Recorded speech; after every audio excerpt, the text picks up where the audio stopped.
明理以求造极，转智慧之法轮，用般若观照自性，转识成智，利益众生，转命运之法轮，用真心修道，静心办道，行功乐愿，积功累德，转向光明人生，转世界之法轮，用道援引天下众生，发挥弥勒悲愿，转娑婆世界为弥勒家园。义和双月刊第3期目录。恭贺欣喜！南极仙翁慈训，仙佛圣训，济公活佛慈训编辑部，道学研究，万象新世纪开发新道路成佛莲，如何健全心灵，心量与涵养周正山，老祖师与师尊师母的心愿由金猛，白羊天使的精神前瞻与宏观曾进长，易经研究陈永宏，历代祖师简介王子，道学用语词汇里一章，因果之探讨，因缘果报编辑部，人生哲学，修道有什么好处编辑部，以念力保持身心健康里一章，仙佛圣歌，使命担起来编辑部，义和圣堂活动概况，编后语编辑部，注印大德方明录，济公活佛圣训，中华民国92年岁次癸未6月27日，义和圣堂仙佛教育台语班，南风徐徐沁心凉，夏荷盛开满池塘，远近山青浮云白，自然景色好风光，天地悠悠任游畅，身心清爽正气昂，禅机会意的自在，菩提觉性放光芒，爱乃尔师济公活佛是也奉，命降入佛坛入门饮餐，皇驾在问途等否安康，日历要显照满天天道苦传半收圆，龙华三会奇缘郁郁沾慈恩脱苦冤，素修本来如体，体悟长生妙妙玄，口净身净心清净净清六根培良田，性谈重正心道义义无反故往直前，雍容儒雅职责在乎三省四务言，上学下达无骄气气和心平似满园，城内行外清权力力挽狂澜真良贤，实现善愿佛助佑佑保吉庆度有缘，白羊修士志节守守死善道永绵绵，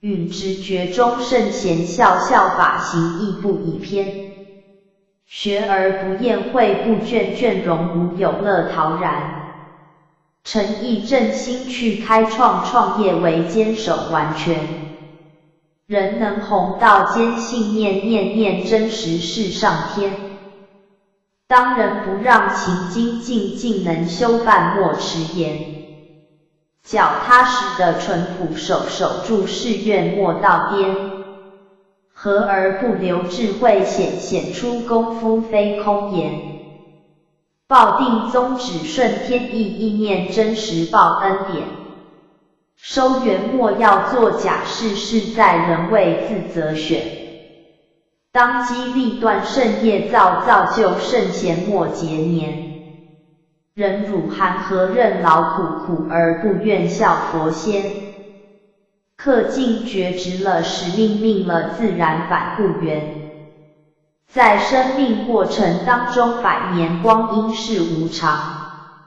在生命过程当中珍惜因缘机会从。在生命过程当中明白本心付出中，才能躲过阎王。其一，在人生奋斗路上认定目标与理想。在人生奋斗路上充满信心与希望。在人生奋斗路上难免创伤与风霜。要学习更坚强。其二，在修道过程当中心灵净化达妙用。在修道过程当中无助无畏理贯通。在修道过程当中低心下气理谦恭。习气毛病扫空。其三，在行道过程当中道德仁义富光明。在行道过程当中慈悲喜舍度有情。在行道过程当中六度万行菩萨行。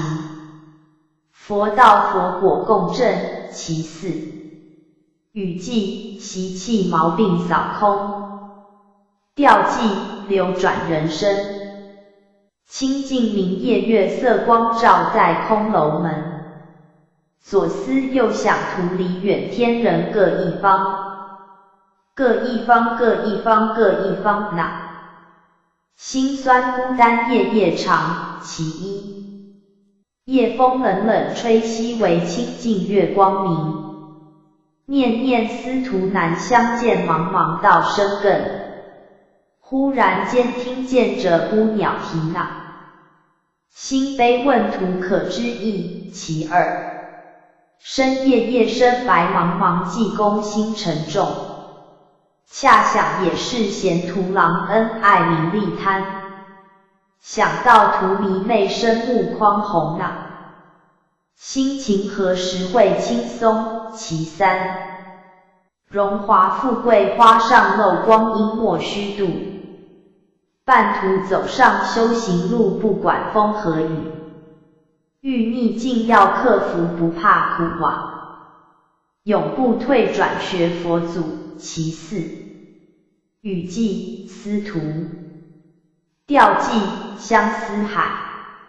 此口甲济公活佛白话词训重点摘录。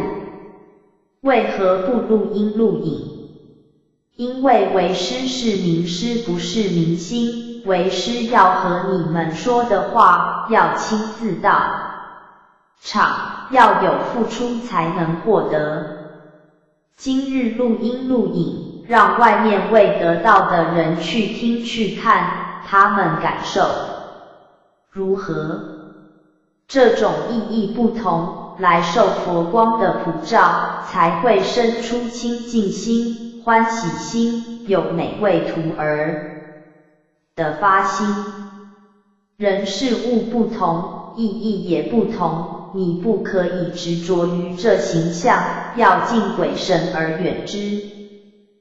不要执着在仙佛的形象，要看得开，心要放得下，用心听老师说的话，这是一个方便的教化而已，不要佛祖没来就不要去佛堂。你光明的自信是充满着慈悲喜舍。世间人说可怜也很可怜，说好笑也很好笑，得不到时用尽心机，世间物带不回。为何还要苦苦追求？因为贪吗？看得到瘾不要留在心里面，要无助。不断去学习，不断去放下，一方面学习，一方面放下，修行要学习放下。放下什么？贪、嗔、痴。老师说的用心听，不要着于形象，拜佛祖，有庙拜到无庙，佛祖还是佛祖，你还是你。知道自己的本心之后，要回光返照，光明自信，知道后要行出。你的一言一行要去调整，只要是这个肉体就有七情六欲，喜怒哀乐。喜怒哀乐，合于中，合中道而行。这世间五花十色，你什么东西都可以看，但是不可放在心里，要无助无畏，要有这种功夫。世间只有两条路，名利和名利，一条天堂，一条地狱，选择简不简单？大家要去哪？要上天堂，不要做下地狱的事就没有错。越追求真理就越有智慧，如果只选择名利，只会愈来愈迷昧，脾气若不改就像一个火坑也要往下跳，那是不是很迷昧？搬一般的牌就是要把你们叫醒啊！因为你们不知因果，不知因果，不知善恶不明道理，你想一世人浑浑噩噩，100年之后看自己的后果严不严重，和天地契合，毛病就比较少，要对自己的一性一行改变。什么叫做无明？不知道做人的理，不知道去信因果，在苦海当中再去造苦因。有时间道理要常听，你虽然肉体会老会听不懂，可是在潜意识里面都会记住。潜意识才有意识在里面，以后遇到善知识度化你，才能听得下，有智慧才不会造罪过错，无过便是功。迷昧和明白道理的人差很多，要有智慧才不会造下罪过错，无过就是功。这世间真烦恼，是不是？很多不必要的麻烦，做人要越简单越好。现在的人眼睛皆要看有形有相的东西，眼睛看到的是真实的吗？世间烦恼这么多，那倒要在哪里修？人间修，在人间修才有人磨，才有人烦。若到深山里没人搓磨，那修什么？修道是点滴的功夫，修道不是用嘴讲，用嘴讲不是真功夫，要行，要去脾气毛病才是真功夫。遇到烦恼痛苦的时候，才能看出你的道痕。每次回佛堂参班，每一次就能去些脾气毛病。越接近佛堂，脾气毛病就会改变，不知不觉中的很自然就是改变。听一次道理就减少一次脾气毛病。修道不是口说在修道，心不改变无法成道。人啊，时间到就会累，所以要把握时间。说好话，现在的人常说美化环境，人生也要美化。如何美化？说好话，美化自己心，做好事，美化自己的行为。别人看不到的内心也要去美化，心念也要好，也要正。人家看不到的地方也能做得很好，要别人怎么对待自己，就怎么对待别人就对了。不要去违背自己的良心，被人误解也没关系，你自己知道就好，不用给上天知道。听懂就要去做，听了不去做也没用。年纪大的更要用心去听，这样才没有白做。什么叫做愿？就是你原来的心。愿了自然回乡，得到之后不要怕死，要怕你没有清净的心。生老病死都是自然的循环，不要太执着。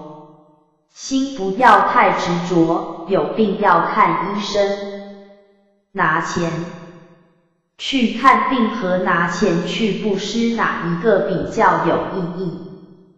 现在要先行功立德，将来结束冤欠债障来讨的时候才有本钱还人家。为师要帮忙也才说得动，每时每刻要讲到度众生，时间才不白费。做事要心甘情愿，就如同修行一样。道本无言，言语就是启发唤醒人的良知智慧，解脱烦恼，离苦得乐，修行可以脱离这个烦恼。这口气在时要好好行功了愿，到时结束到救不救人，不求仙，不求佛，也不求冤业。不要说忙，不要说没时间，世上没有后悔的药，有钱也买不到早知道。要有智慧，每时每刻尽要修自己，动要去度化众生。为何要安排这个班？为何要请仙佛？因为要唤醒你的良知，阐发每个人的智慧，排除众生的烦恼，解脱每个人的苦难。你在世间要学会放下，死也能安稳没挂碍。有愿尚未完成的要打拼一点，在凡间要看重盛世，就是看重自己的生命，这样才不会误事。有病的人才懂，不然老师你说世间是苦体会不到，还叫我去吃素。吃素是每个人的事，明白的人知道这不是和尚尼姑的事，吃素是每个人的事。死亡，死亡，死的是肉体，亡是别人忘记你，死而不亡曰寿。为师最大的愿望，就是各位徒儿都能立愿了愿。每个人都能立愿了愿，为师才能自在。人比人气死人，但有谁比仙佛住的还庄严？有谁比仙佛还要尊贵？看看老前人，抛妻弃子为了谁？是为了众生。尽忠尽孝，大仁大勇。虽然老前人已归空，但多少人感恩他的一言一行，点传师，都跟随着其脚步。什么是愿？就是原来的心，就是你的使命，要照愿行。愿是你们原来的心，帮助你们成道，佛祖只是一个助缘而已。你们为老师分担，助道就是帮助你自己，自然才是道，有求就是苦，办道就是了愿，要有慈悲心助众生，别人做得到，自己也可以。每个人都有帮助众生的能力。你们现在是未成佛的众生，要怀有慈悲喜舍的心办道行道，你们的目标是佛祖，慈悲的心要去显露出来。此口甲蓝采和大仙白话词训重点摘录。中华民国92年岁次癸未6月28日。义和盛唐仙佛教育台语班，仙乐飘飘上天台，踏入佛门看贤才。入门先将黄拜，再遇贤士更开怀。人为三餐，日日劳，生老病死轮回道。有缘修道证佛果，诚心奉献不啰嗦。来者是八仙蓝采和降娑婆，入门已参。皇驾在问贤才好不好？人生是海，海痛苦烦恼无人知，不知如何做才会排解。仙佛若有引替软，解决免劳灾。按呢我才肯听天来安排，叫软修道时间要安排，不通害软减赚钱财，甚繁拢顺势。这款的人生我才假意好不好？问天天应其一。人生若演戏，半男又半女，轮回因果转离。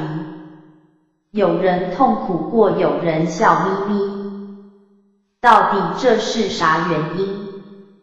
空空的来又搁空空到返去，何必计较想开？你咱是手足同款老生，煞煞去才免因果来牵缠。看人成就轻松，又搁无挂虑。若是换我修坎坷平，人人想返去办手事，卖用什么？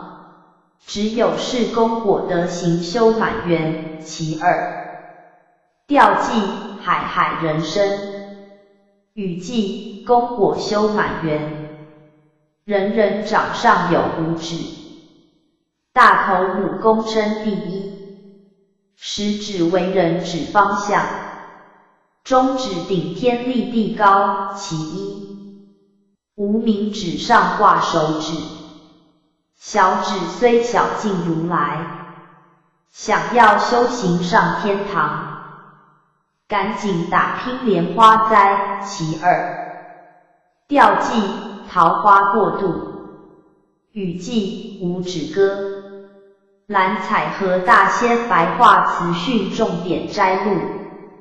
蓝大仙，既然这样，我就送你们三样东西。第一样叫做三心，第二样叫做二不言，第三样叫做一宝。第一样，三心。什么叫做三心？不是叫你们三心两意的三心。三心里面第一个心就是发心。发心卡好修道，但是发心要记得发对还是发不对？你们想要发财吗？班院有。蓝大仙，那你们有想要发心吗？班院有。蓝大仙，有的人修到现在还在才说要发心，如果今天你们没发心也不会坐在这里，是不是？班院是。蓝大仙，但是这个心要继续发下去，对不对？班院对。蓝大仙，第二个心叫做直心。直心，白话说就是正直的心，没骗人的心，直心。里面记得不要挂一个贪，如果挂一个贪，贪字上蓝占什么？贪字上蓝占一个平。你们如果没有平，你们会贪吗？因为你们就是平，想要更多才会去贪，是不是？班院是。蓝大仙，所以平跟贪是不是站在一起，是不是？班院是。蓝大仙，所以贪字上蓝占什么？平。因为平和贪是站在一起的，做邻居。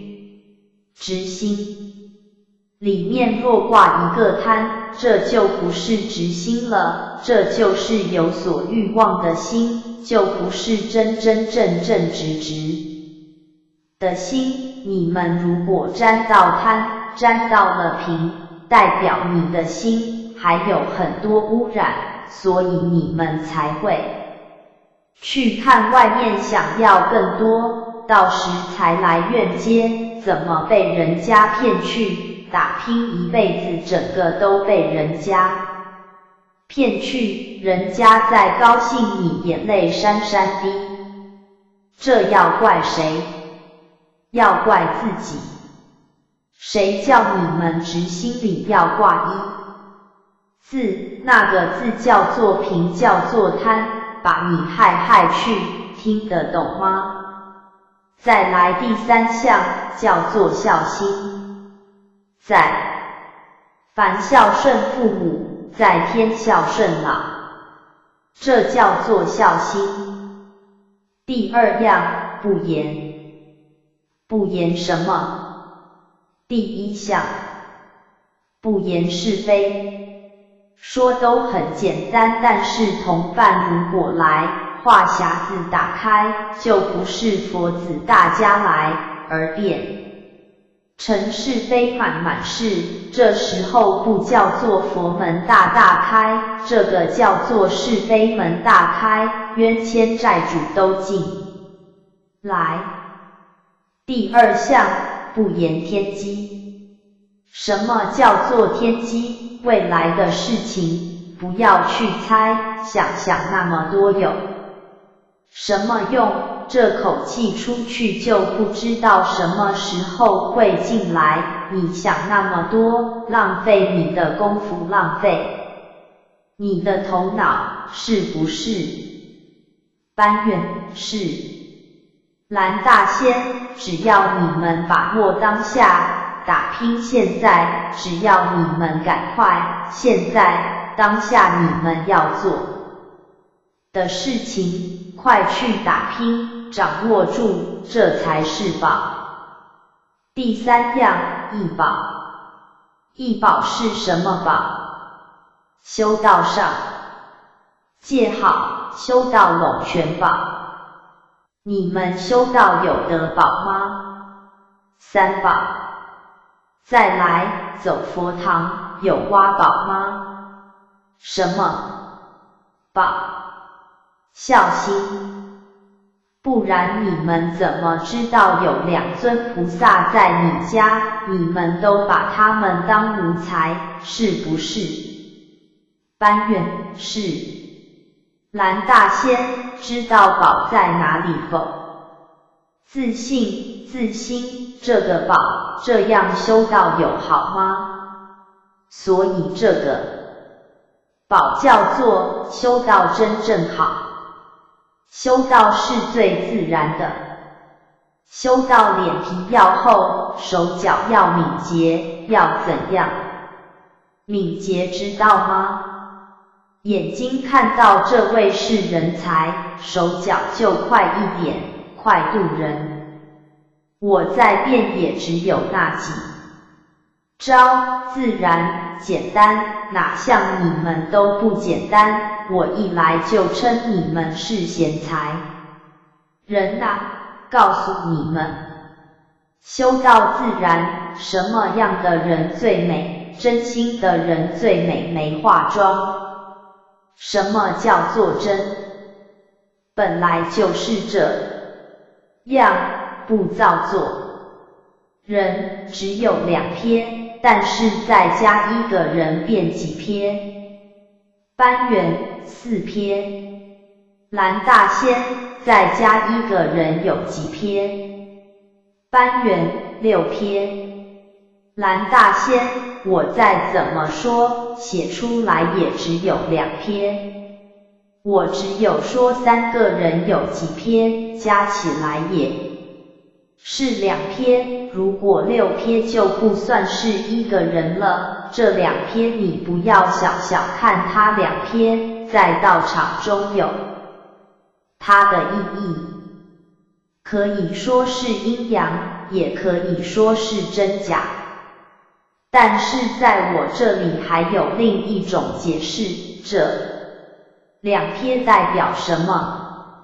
蓝大仙，所以叫做圣凡双修。为什么说圣凡要双修？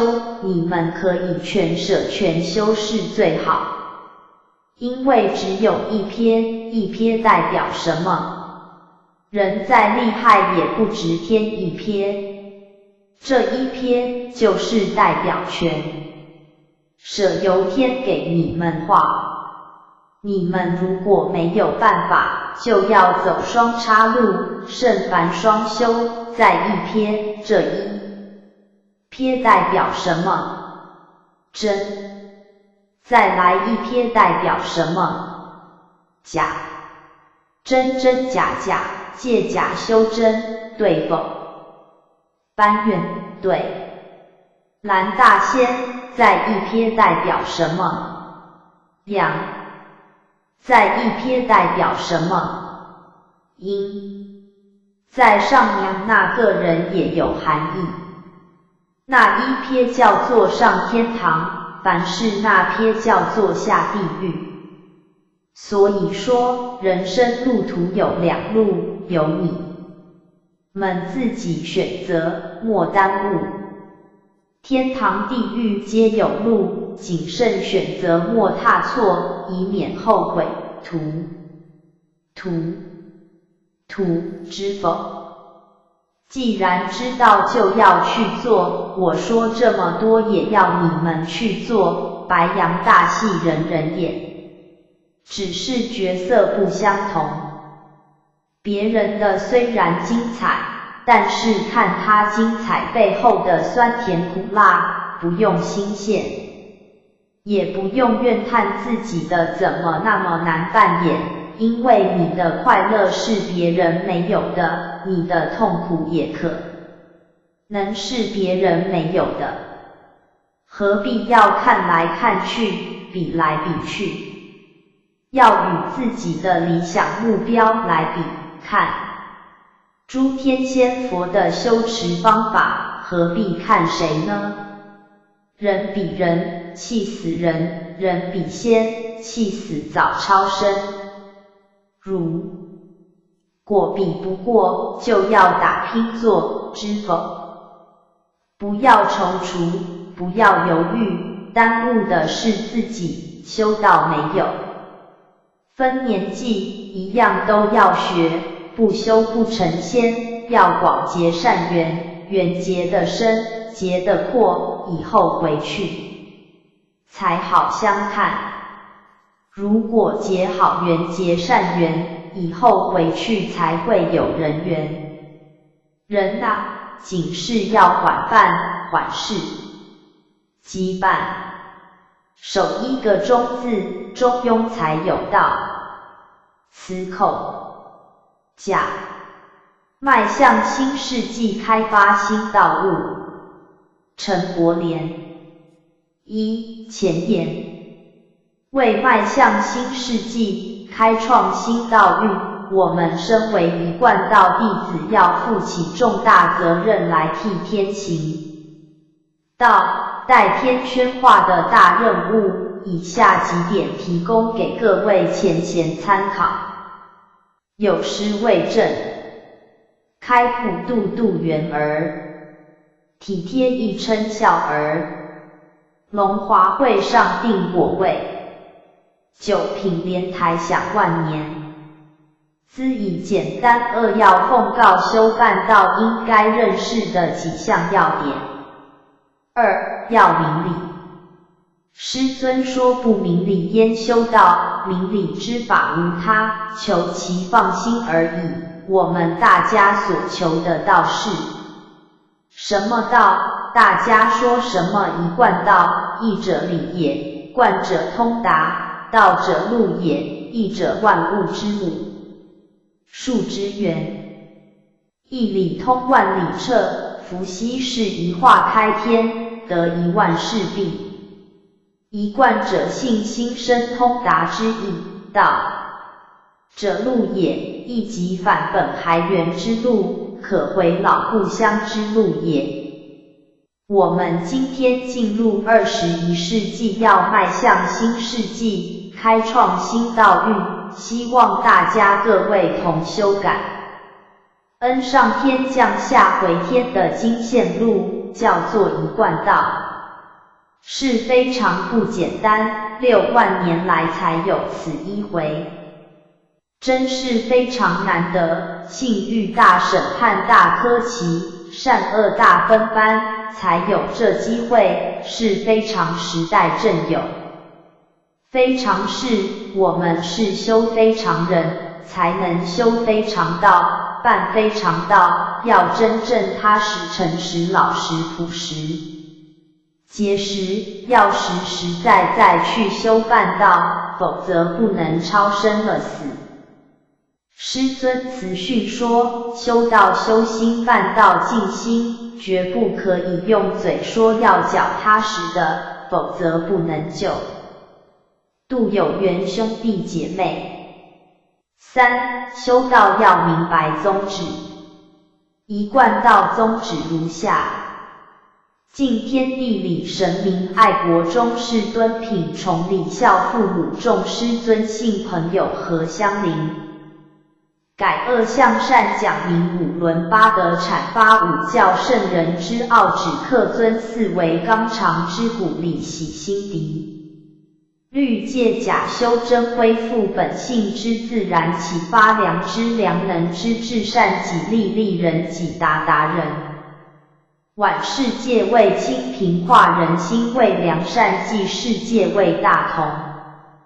这是道之宗旨。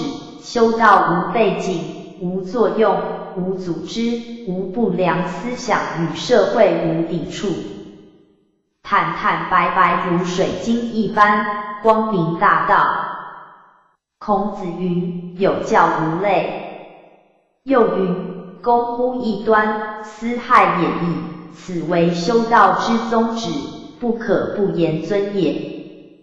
4. 上天降道的目的。上天降道在庶民，一定有真目的。我们免出家做尼姑、和尚，免千里保名师，求口诀，到宋门庭是非常时机才有。我们得了三宝，按三宝实修，实练绝对成道。修道要有真正内圣外王兼修，否则不能超生了死。我们修办道为替天行道，待天宣化为目的。我们是替上天行出世界大同的先锋者，不可不慎。孔夫子在25多年前就开创世界大同，不能不达到希望。今天在下士做弟子的我们，要赶快替师创造未来大同世界理想。礼运大同篇云：大道之行也，天下为公，选贤与能，讲信修睦，故人不独亲其亲，不独子其子，使老有所终，壮有所用，幼有所长，鳏寡孤独，废疾者皆有所养。男有分，女有归，或恶其弃于的，也不必藏于己力；恶其不出于身，也不必为己。是故谋弊而不兴，盗窃乱贼而不作，故外户而不闭，是谓大同。5. 结论。古圣云：读书不识礼，不如斩缴税。今天我们真幸运，在非常时代出世性的天道，不可不明白上天降道原因。3. 起考佛的时代，万古奇缘奥妙多。3. 期末节开天科。3. 元运会龙华选，考拔佛子正大罗。3. 曹定盘时代，开创世界大同的时代。在民国年师尊训，孔孟圣道万国变，真如复兴大同年。希望各位要以身作则，克己复礼，否则违背上天降道之因是罪大，弥天不可不慎。如何健全心灵、心量与涵养？周震山。一、前言。这是最好的世纪，也是最坏的世代，是严酷的寒冬，也是和煦的春天。当今，社会污染、环境的污染、媒体的污染、SARS 的污染，虽然厉害，但还不比心灵的污染来得更严重。身为修道人，自身必须要健全，尤其是心理的建设更加要健康齐全。众生要得救，全靠明道的我们才能弘扬万国九州。个人先要健全心身，道物健全，才能间接的利益众生，应从严肃的生活中去培养自己的德行。火宅修道虽不穿袈裟，无香无不香，生活方式勿忘咱是修大道学真理明自心见自信之人。二、天运的趋势。甲申年的山牵卦走到七运末尾，坤上艮下，谦亨，君子有终。序卦传说，有大者不可以盈，故受之以谦。伟大成就的人不可以自满，必须谦虚。谦是对自己的才能成就不自负的谦虚态度。内卦艮象征山，指外卦坤象征顺地。艮的山在坤的地下，本来山高地低，但高山将自己贬低到地的下面，内心知道一指，外表柔顺，就是谦虚的态度，是一种美德。所以说，谦虚可以亨通，凡事开始或许不顺利，但由于谦逊，必然得到支援、赞扬，最后能够成功。因为天的法则是阳气下降，救济万物，光明普照天下的法则是阴气上升，使其阴阳沟通，所以亨通以利万物。人的法则厌恶满盈，喜好谦虚，谦虚受到尊敬，发出光辉，率性之流露，在卑贱之时也不违背原则。故孔子说，君子素其位而行，不愿乎其外。三、如何健全心灵？健全心灵，换言之，改善自己。人总是有陋习改不完，不好的习惯需要时时自我改进。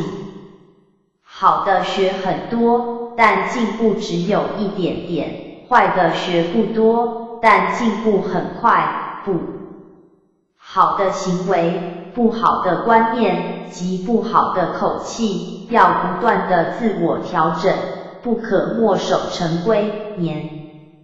年如是，有人理直气壮地认为这是我的个性，我本来就是这样子，修道受考，受不了就生懈怠心，说不去佛堂，不修道了。回想看看，不去改善自己，这种修道，活在别人的诽谤与掌声之中，一定会气死成道。最上依法是心法，是否明白？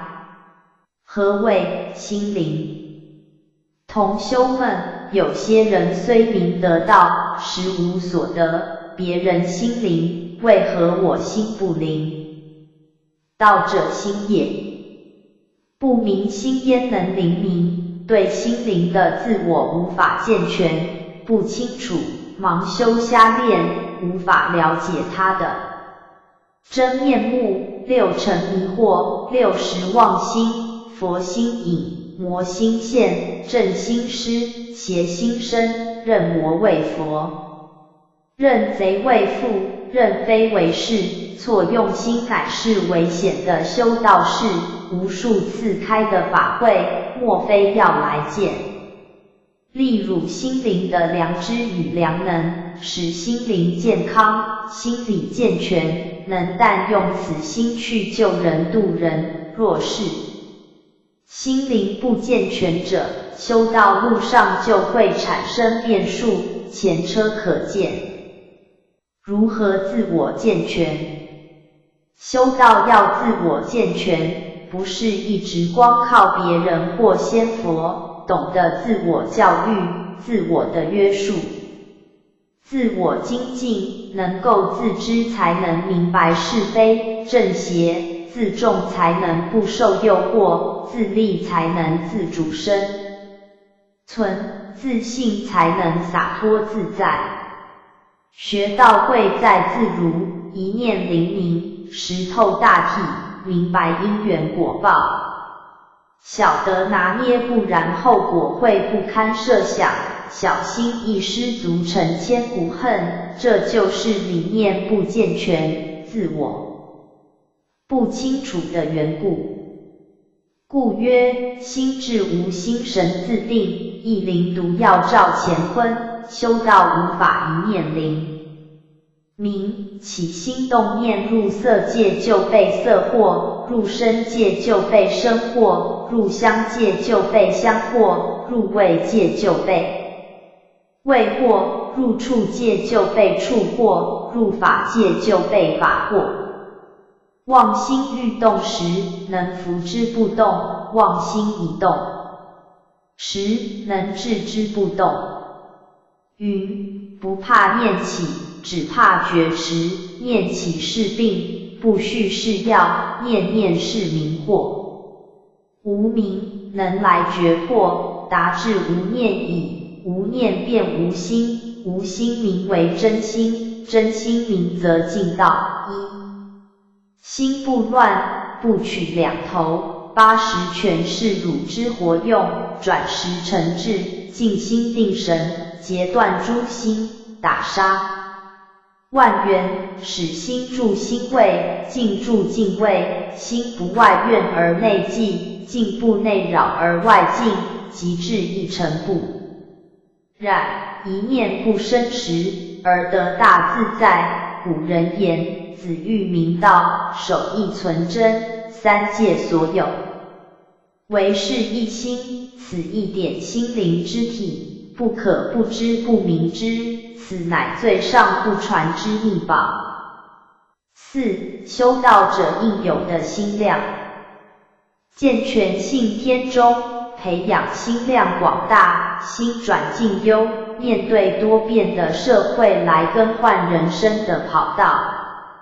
心灵真正健全的人，不会自大；真正有心量的人，不会自负；广大不会自私。涵养高深的人，懂得谦卑之道。向尊长谦恭是本分，向晚辈谦逊是高尚，向道亲谦虚是修养，向生人谦和是安全。万事成于谦虚，败于骄矜。做人心量宽大，胸怀必有灵。心量越大，懂得虚怀若谷。有宽广的胸襟，平坦的心境，不亢不卑来争。时相处，不计较过去，心中无敌人。入明理的修道人。菜根谭云：有量，人必从之；有容，人必附之；有功，人必崇之；有德，人必尊之。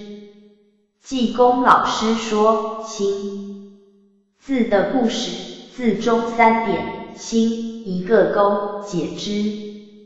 心灵健全，心量广大，道此意。正宁静致远，发心入大成，心是生力量的根源，能推动自己又带动别人，能活跃起来，名为心量广慈。道学无穷，形而上心量广大无边，如同虚空之大，形而下如力量无穷，心生一贯，学菩萨博爱的心量，是广大的、无畏的，而众生爱心力量是狭义的。修道救人度人，要发挥潜在的力量，人的一为大，大无畏的心量，不离智人勇，即三合一的力量，此心量无可比，妙明本性实无可限量。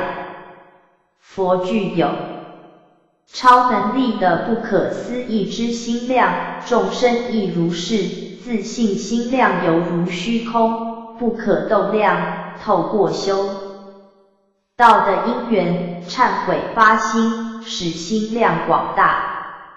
爱因斯坦曰，只有为别人而活的生命，这种大无畏的心量最值得推崇的。人生以服务为目的，达到无畏、无欲、无我的境界。5. 涵养功夫。老祖师云，度大能容人间多少事，满腔欢喜笑开天下古今愁。涵养高深者，不离心灵的健全，广大的心量，来内调生性，外敬他人，救人度人，弘扬天道，让真理之光永照着世间每一个角落，巩固道路，先从自己心灵修起，心量自然广大，才能涵养有情的众生，修心养性，被人尊敬的人格，需经过长时间的被信任肯定，是要吃很多的苦。心灵的健全是日积月累而来的，但人格破产却只需要做错一件事，修道者焉能不谨言慎行之？心灵健全、心量广大之修道人，涵养火候要到家，集三合一的力量，去做比别人更有意义的事，心量大，福报就大。学文王拉车，再尽力吧。修道度人，不可说，莫法度。6. 结语。道德经说，大道废，有仁义；智慧出，有大伪；六亲不和，有孝子；国家混乱，有忠臣。孟子说，天下逆，原之以道，天道若在无法援救时，大劫一定临头，世界末日是燃眉之急。末世是随缘灭的时代，末节大清算，鼎炉颠倒。小人当家作主，枭雄的天下，女人抬头，山妖水怪尽出，世间是光怪陆离一件出现。修道们心灵要健全，心量要广大，涵养越高深，成道就无困难。老祖师与师尊师母的心愿。尤金猛。前言：17代祖陆祖中医，山东济宁人，清咸丰元年生，于光绪31年3月15日奉命掌道盘，于民国14年2月初2归天，享年73岁。民国15年3月初3，借山西阳春陵而来山东济宁府显化100天，口吐金功。妙典：口说弥勒真经传世。老祖师所修持的是4从愿心，而化解人心的方法则是：一、化迷情为慈悲，以众人的心为心，以天地的智为智，以慈悲心来同体大悲，看众生痛苦，自己也觉得痛苦，求道之后，并不是每一个人都要代天宣化，替天治世，个个能提升到第几阶梯都可以，但至少要无愧于心，不伤害于万物，这就是名包不语的深意。在修道途中，要能转变自己的心境，站在别人的立场想一想，接受别人的意见，化慈悲为喜舍，也就是让他人生欢喜心，让人欢喜，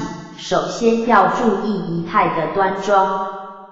例如，修道人头发不要太长就是一个例，避免覆盖了印堂，影响了前途。二、化疑虑为圣解。众生往往在落入因果时，心中出嗔念之心，疑惑上天为什么如此不公平，独对我刻薄，让生命中到处都充满荆棘坎坷。事实上，这些疑虑都应该化为圣解，对世间事要明明了了，当知道一切因果有其因，诸法因缘起，一定要能够不昧因果。三、化束缚为解脱。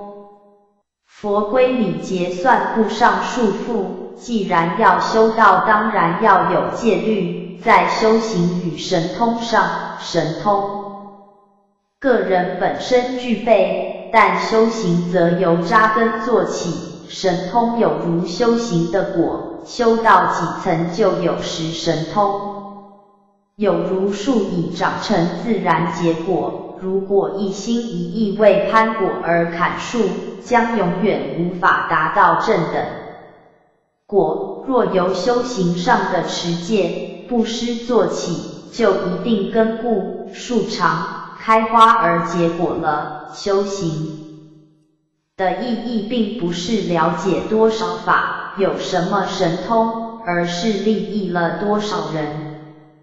四、化凡事为般若。不论修道与否，都要做人的，而做人的基本在于能够守本分，人事上如果处理圆满，自然人缘就好，人人都敬重的话，摄受力自然增强，正所谓收缘先收自己的缘，人道尽则人事缘，天道亦缘。师尊曰：你们都认识自己的身份吗？了解自己的责任吗？论先天，论盛世，你们的责任是度尽众生达本还原，使众生能超生了死，返回利天。论后天，论人事，你们的责任是要完成世界大同。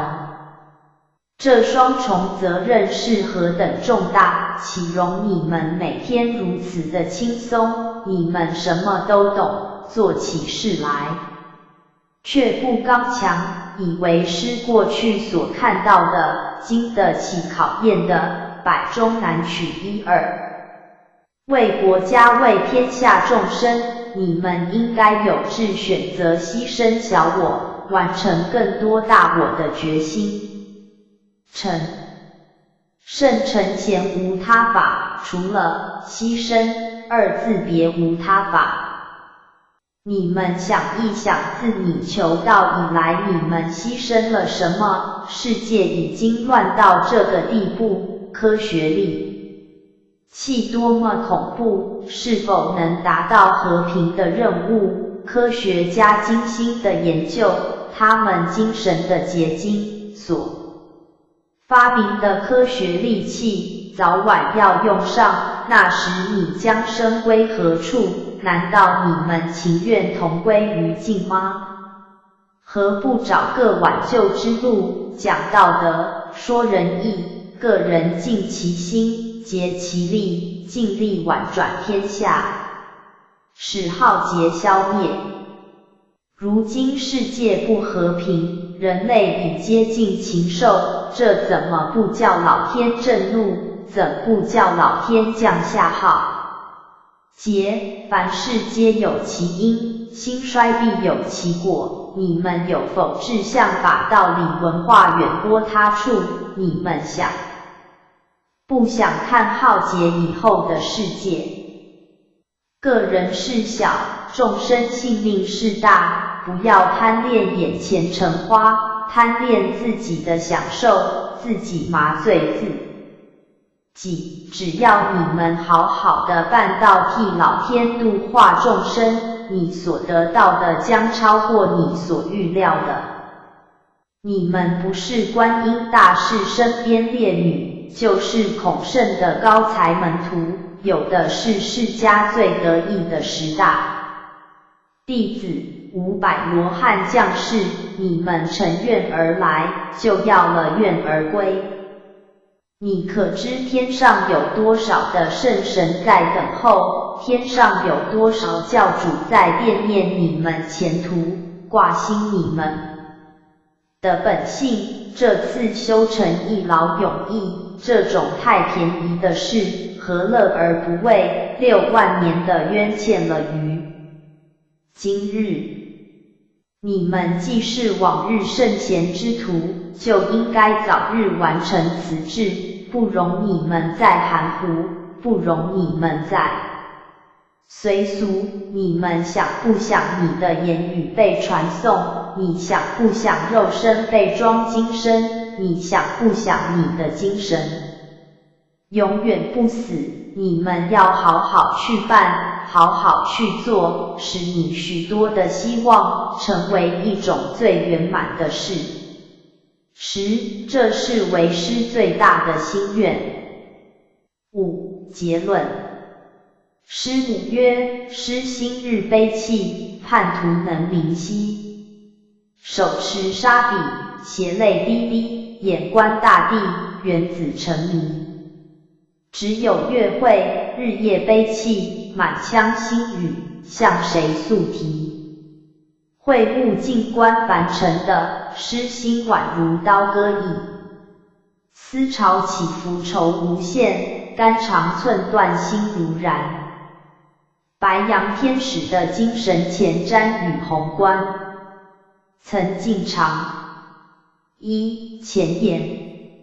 腊尽冬残，新年伊始，春天随春节来临，春未岁首，为求事业之全功，道务之推展，品操之修持，以免临可而绝境，自应为予而筹谋。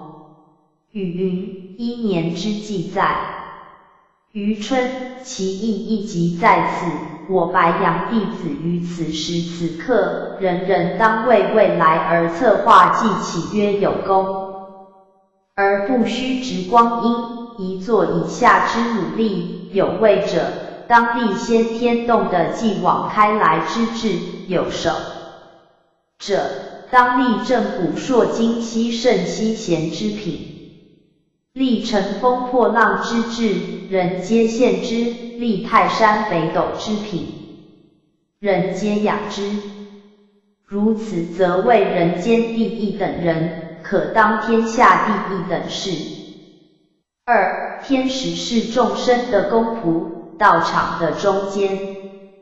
天使是上帝的使者，一个良医会救人，一个良农会把荒地变成良田，一个智是君子会把福音传播各个角落。天使的责任是神圣的，诚如白衣天使、白羊天使，更是殊胜，唯独求道受名师一指之后，方有资格称为白羊天使。能不能真正让大家公认成为一个白羊天使，则须不求安乐，愿众离苦。佛经云：欲成无上佛道，先做众生马牛。不管肉体上、心灵上都需要照顾得到。释迦佛祖在世时有各封号称为大医王，不但要医身，更要医心，把一个个沉溺于生死苦海的众生救上法船，把一个个迷恋于虚花假景的灵性带到彼岸，把一只只迷途的羔羊赶上正途。这正是一贯弟子的使命。因为我们是弥勒祖师的眷属，师尊师母的徒儿，我们把老前人点传师所传给我们的这把心火，能够一直传递下去，一棒一棒永不止息，把世界变得更美。一贯道改变多少道亲的品行，造就多少善缘善德，仿佛是人心的工程师，彻悟变化人的气质，促其修心养性，迈向真理的法界。今天我们每位道亲要有则无旁贷的坚决心，要做一个人心的工程师，要以平时的修持及悟道的心得去辅导感化堕落的人，用我们人性的光辉去滋润社会冰冷的心田，摆脱颓丧，激发振奋发向上的潜力，激浊扬清，移风易俗。我们修道人在滚滚红尘中是一道清流，不受社会污染，进而更需去做环保尖兵，从污染的人心设法加以净化，让芸芸众生心灵得以净化，这是基本工作。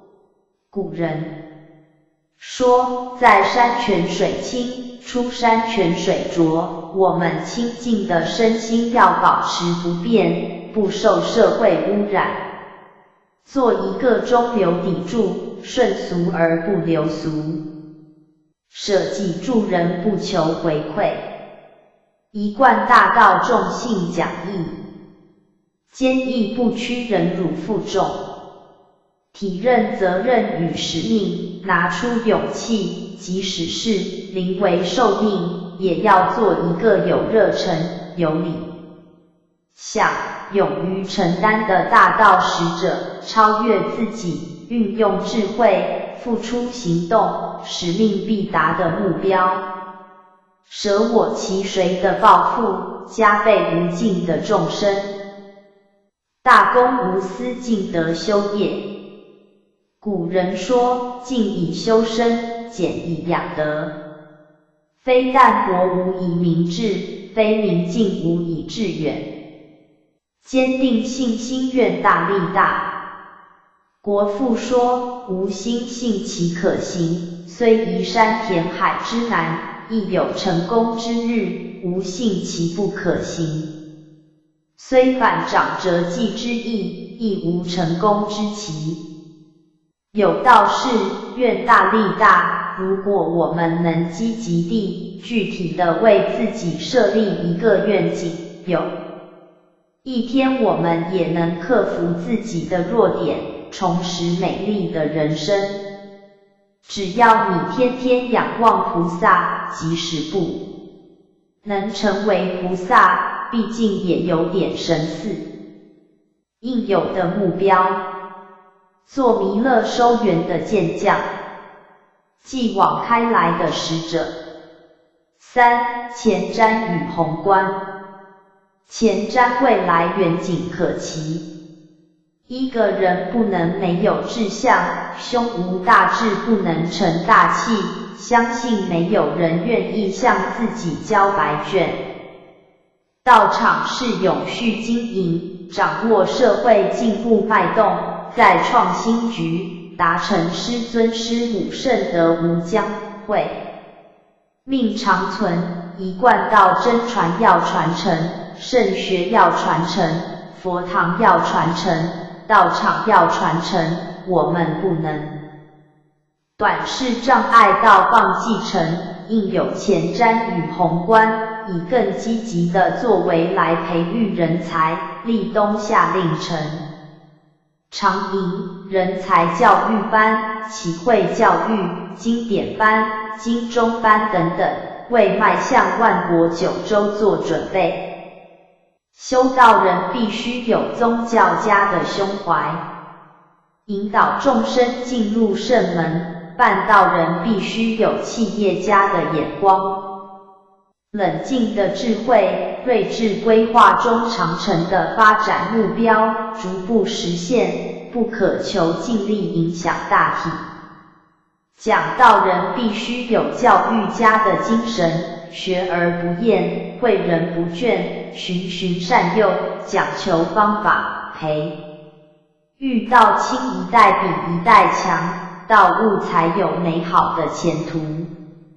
每一个都必须集信心、爱心、耐心、恒心与用心，心手向连广纳各方人才，推动全方位、多元化的道场服务工作，真正做到发掘人才、培训人才、提拔人才、善用人才，为大道场的生力军打开恢弘气度圆通无碍，济公活佛慈训，度量如海涵春玉映皆如行云流水，操持如青天白云威仪如凤纹灵指，言论如敲金夹石持声如冰清玉洁，经报如霁月光风节凯如泰山桥岳。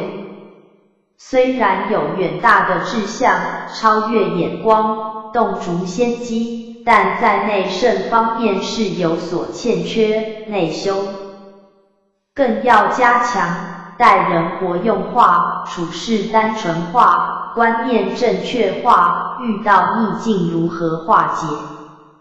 要效法佛的情怀，南海古佛的精神，内观自在，十方圆明，外观是因，闻声救苦。人们喜闻乐见，大肚弥勒，但要多大的肚子才能包藏千古究竟的智慧呢？只要笑容常展，便可灭除所有烦恼，不管人或天神，都得灭度涅槃彼岸。我们每一个都是一座上求下化的桥梁，维系道路弘展之关键。4. 结论。院长大人慈训，永恒的信心是维持灵灯不灭的由缘。灯塔之设立，必须有不惧风雨、不畏孤寂、尽职岗位的守护者，来发挥它的功效，引导在逆海迷行的船只，安全航向彼岸。易经研究，陈永红。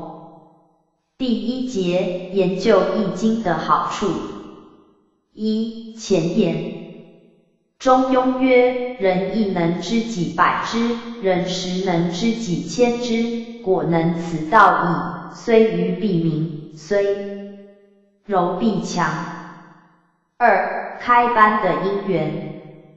因时五味交替，人性堕落，人心不古。今年是69022年，萃卦，末后一者。殷人、傅前人、周典传师，各为典传师的提拔。因地、天时地利人和缺一不可。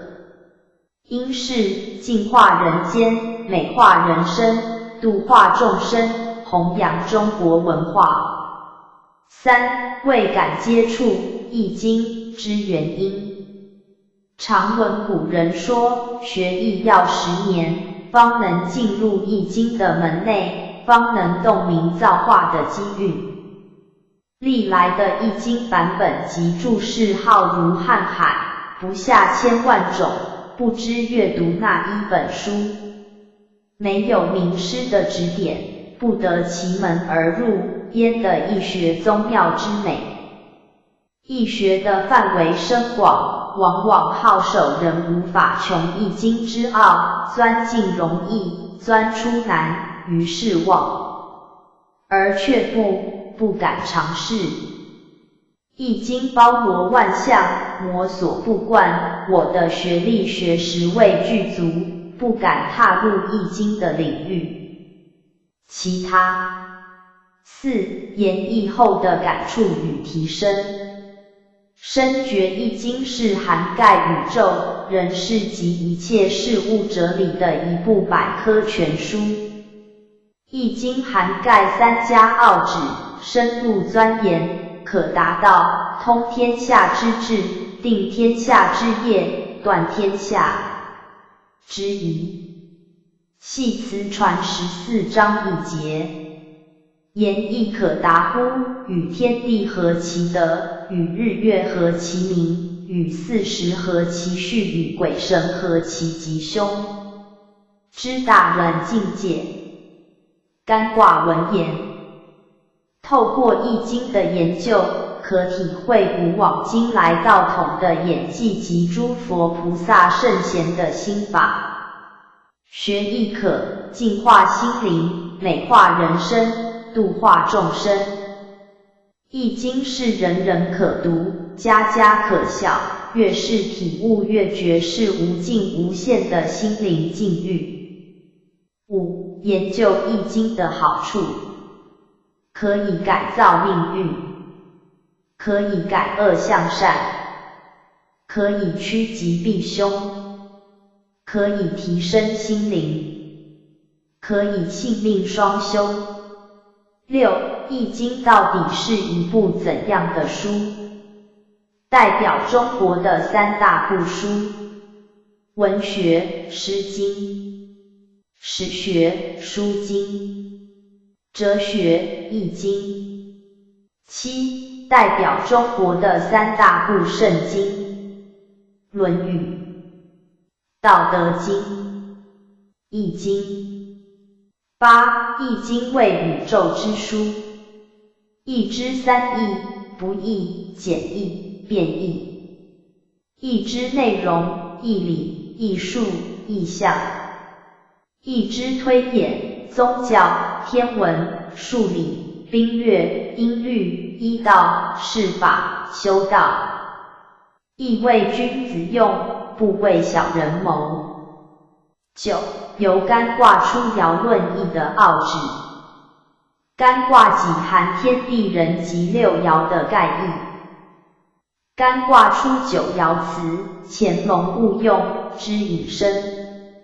以人生的哲理引申其意，以社会的角度引申其意，就国家的兴衰引申其意，就学道的因缘引申其意。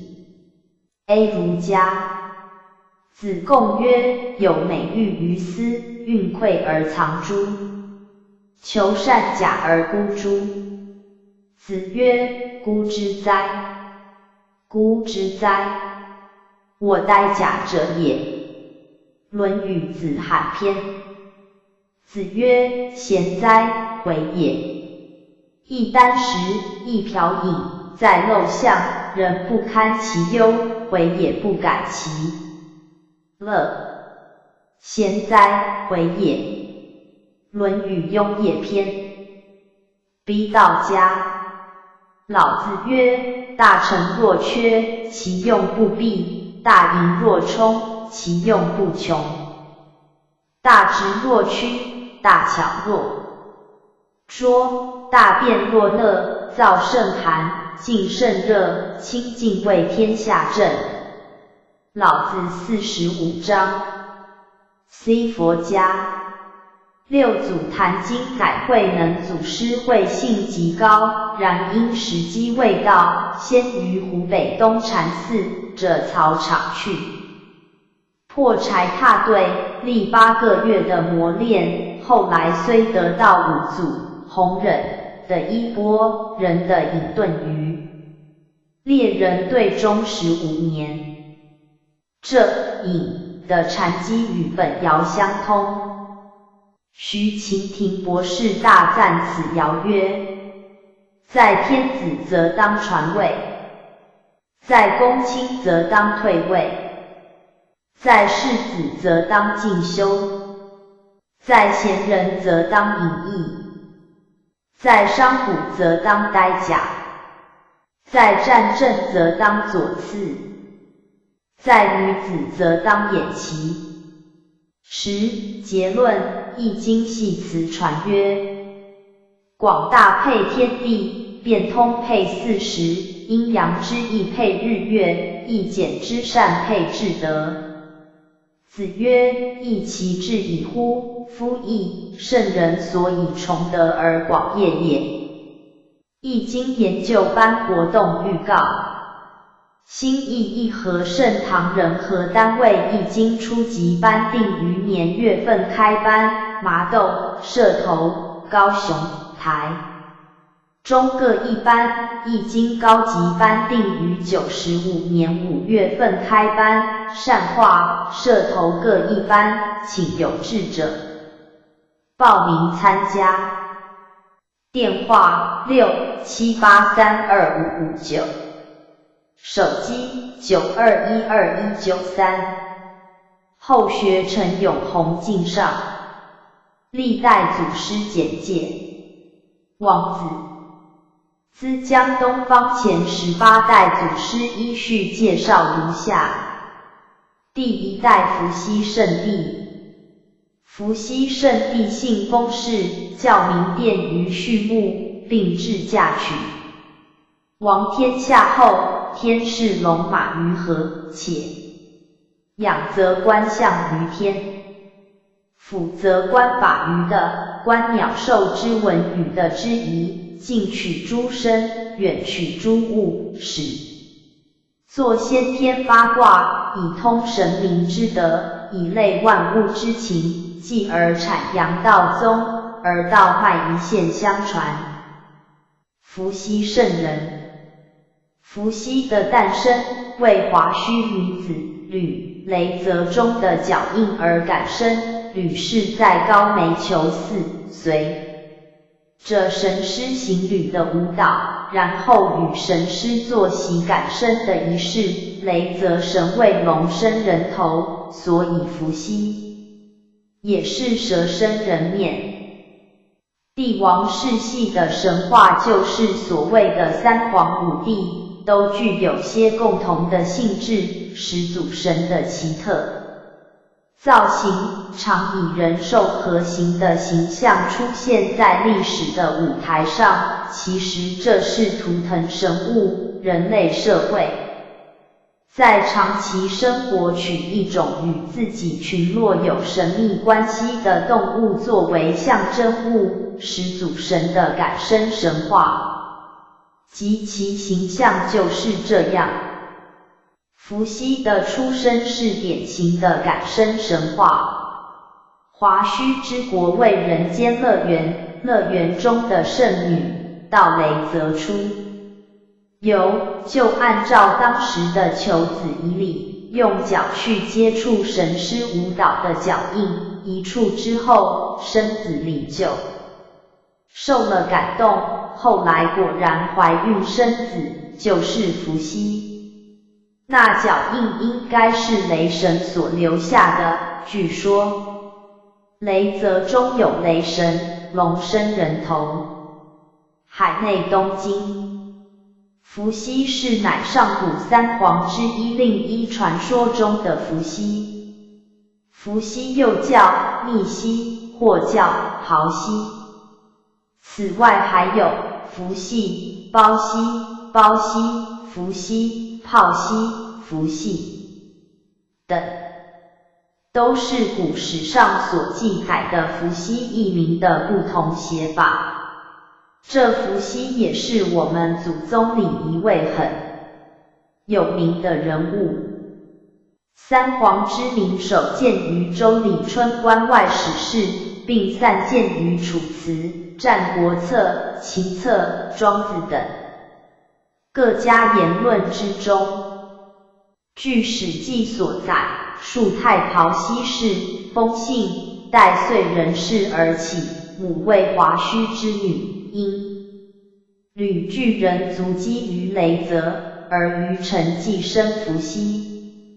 传说伏羲人首蛇身，素有圣贤之德其养，是星象于天，俯察法理于的，旁观鸟兽虫鱼之文与地理山川之宜，取诸身外远近之物以化八卦，八卦成后用以通晓神明之德及万物之情，并得以明了天地间过去未来之事。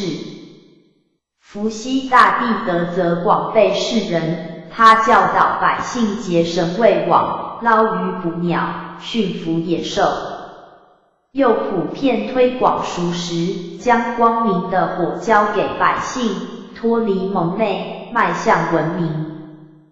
古代经典中又说，他以杰出的智慧关照天地间的形象，制作了八卦，这是文明进化的契机。或语八卦的发明与使用，使伏羲氏成为中华文化的创始者之一。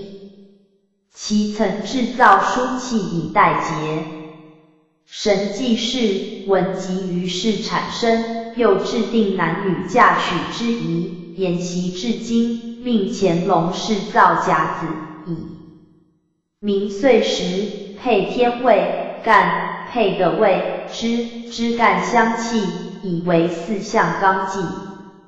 其实众生人以捕禽逐兽为主，取皮毛以为衣，因乏力气，伏羲遂教民架设网捕以收渔猎之获，又抚民患4、6处，用作牺牲，以享祭天的神旨及满足口腹之需，洪荒之际，水疗漫患，出入未之受阻，伏羲乃教民治木为舟，善木为楫，使民行止无拘无碍。相传伏羲又作琴瑟，修身养性，反其天真，时有降龙献瑞，帝便以龙祭官，故号龙神。左传中记载，大号是以龙祭，故为龙师而龙名，正是以龙位。即以龙为名的龙蛇，图腾的族徽。这位伟大的蛇龙族是古皇室中华民族文明的创始者。伏羲大帝因替万民造福布资，赢得百姓爱戴，乃以穆德王天下，定都于城，封禅泰山，著春令，历朝达120余年，驾崩后葬于南郡，或谓山阳高平之西。伏羲是后来被尊为东方之帝，是春天的神。他拿着元规治理东方12000里的大地。封姓部族和建立殷商的子姓有密切关系，封有萌的意思，龙也是萌，萌就是萌芽，是春天万物萌芽生长的意思，因此辅佐伏羲治理东方的神叫做勾芒，也是象征春天萌芽弯曲的无穷生命力，为木观之神。他是掌管春天植物成长之神，因此他也是能赐予人类长寿的生命之神。伏羲是得到这位辅佐得力的部下，更能使中华民族的文明明，像春天一样含蕴屈生萌芽的无限的生命力。道学用语词汇，礼仪章。一方师，在地区负责教化的名师或禅师。一日经，在一日中写完一部经的意思。一日30，晨朝，日中，黄昏也。将一日分为昼30与夜30。昼30，上午7点至10点，11点至下午2点，3点至6点；夜30，晚上7点至10点，11点至2点，3点至6点。一代教只是家佛一生所说的大小乘教法。1月3升，以一轮明月的月体月光月影来比喻佛的3身。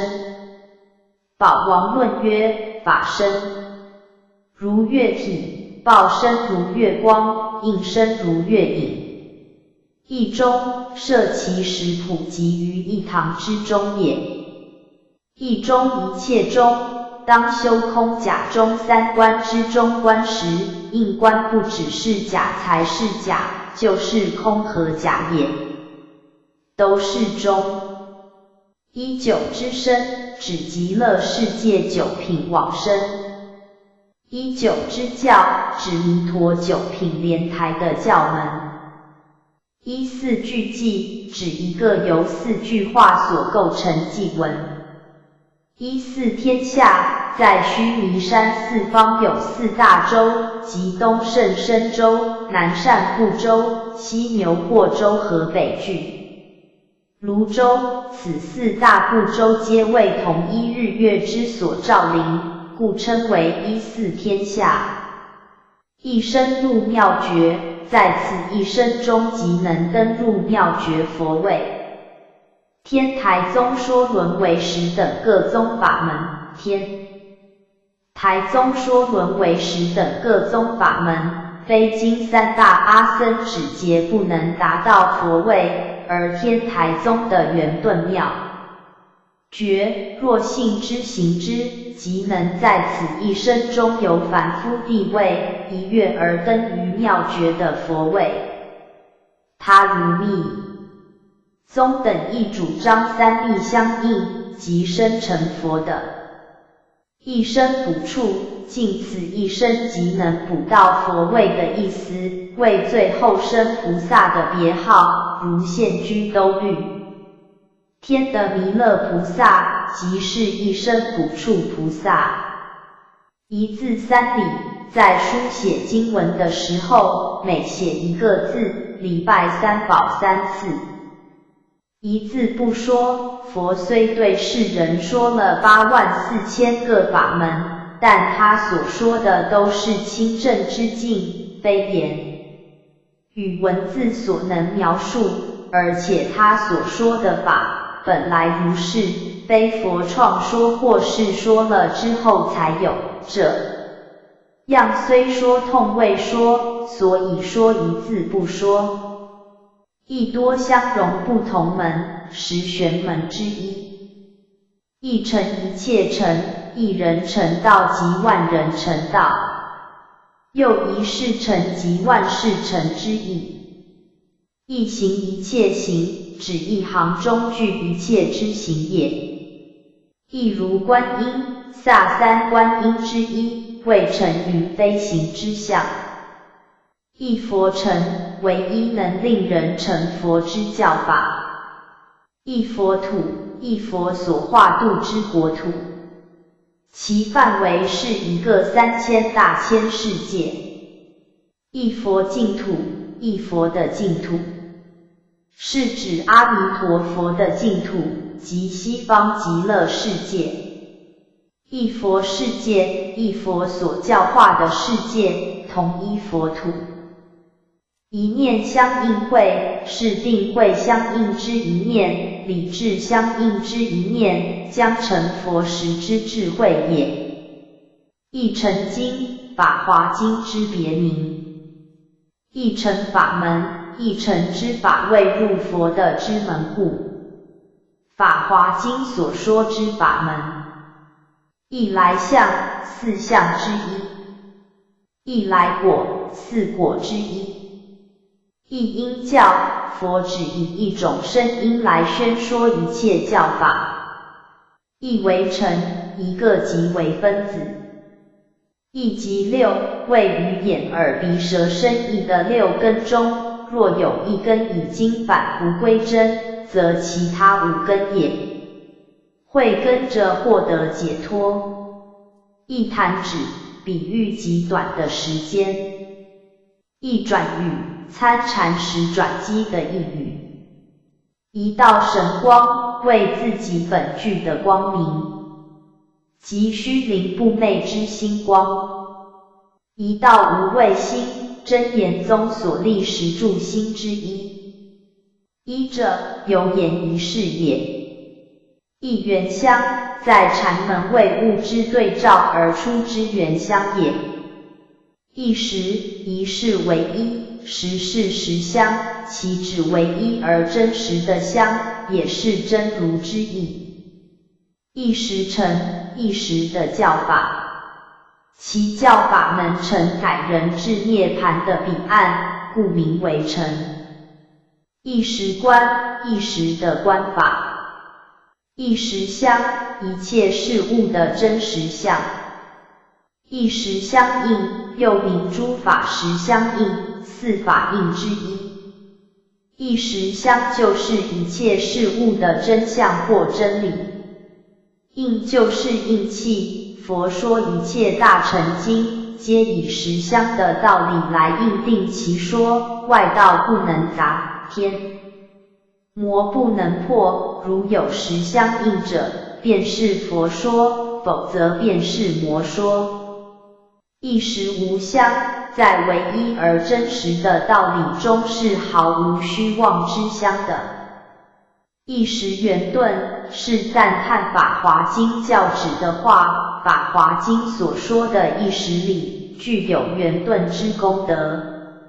圆顿就是圆满顿速，功德即然圆满，成佛一定顿超迅速。一时圆宗，宣说一时圆顿之理的宗派，即天台宗。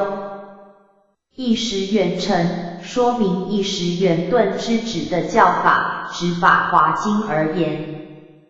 一莲脱身，往生西方净土的人，都在同一样的莲花之中脱身。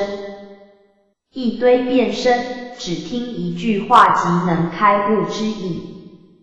一体三宝，又名同体三宝，或同相三宝，亦为三宝中的每一宝，皆源具三宝。说明佛教之佛法僧三宝一心中具，名义而体性相同。慧海禅师说，心是佛，不用将佛求佛；心是法，不用将法求法。佛法无二，和为僧。一化五位之教，释迦佛一代五位的教法。五位即乳、酪、生酥、熟酥与醍醐。佛在《涅盘经》中以五位为喻，以醍醐为比喻《涅盘经》，后来天台智者大师就根据此种说法，而判定佛的一代圣教为50教法，即华严时、阿含时、方等时、般若时与法华涅盘时。一切诸佛密藏之法，指一切大乘甚深微妙之经典，亦单指法华经而言，因法华经所说的道理，经深奥秘，非一般钝根少智的人所能领悟。一空，一切法的自性皆空。一空，一切空，当修空假中三观之空观时，应观不只是空才是空，就是假和中也，都是空。因缘果报。编辑部。一、前言。大学云：物有本末，事有始终，知所先后，则近道矣。万事万物皆有源流根源，起因动机，也有枝节末流，行为动作，循环复始，轮替更换，探讨因果之道理，更能清楚明白人生的实相，万事的起因，万缘的生灭，了解吉凶祸福，是非得失、穷妖寿通的关键。借此因缘果报的道理，寻出一条解说之道。二、因果之探讨。何谓因果？因者，谓之前因，乃身口意之起心动念行为动作。果者，谓之后果，乃所造之因，经一段时间又逢因缘成熟所感受之结果。如一分耕耘是因，一分收获是果。种豆是因的豆是果，种瓜是因的瓜便是果。因果便是天经地义之天律也。因果之特质。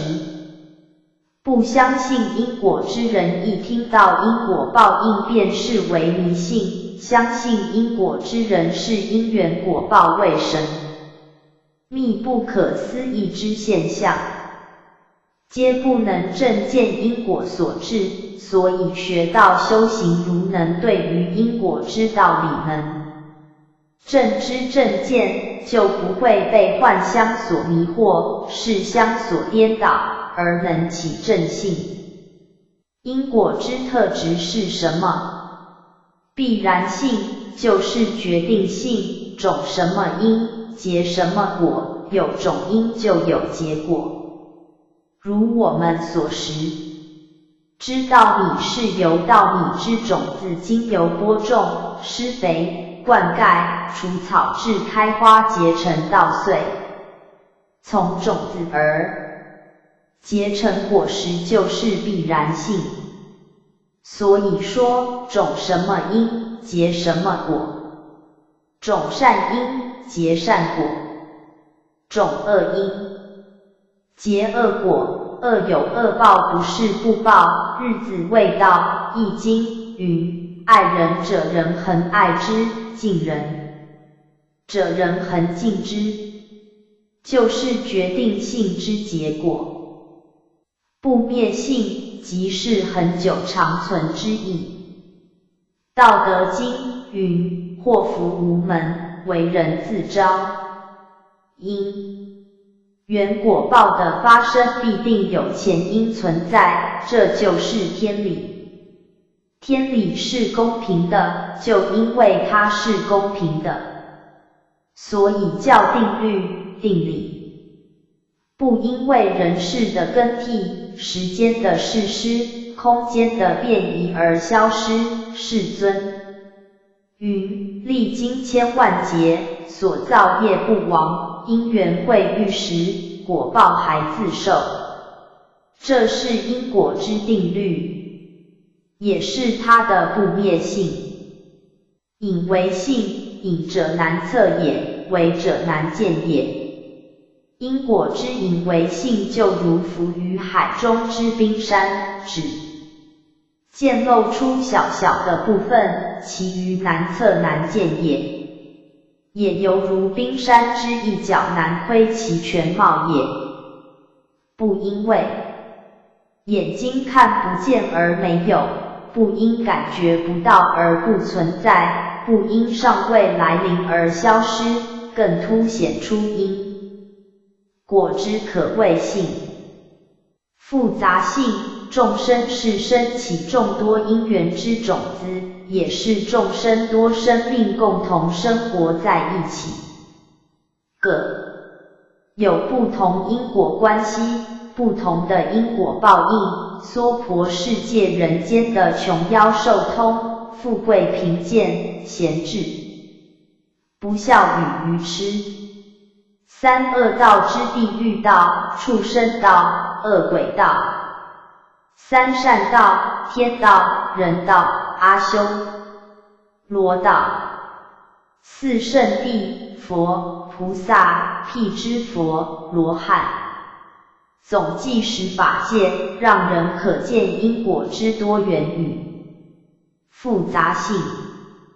因果之形成，唯识论云：种子起现行，种子分二，历劫以来受洗染的种子，学佛之名言种子，这两种种子都藏入80田中6根与6尘对境时，自然会起现行现前之心念与行为。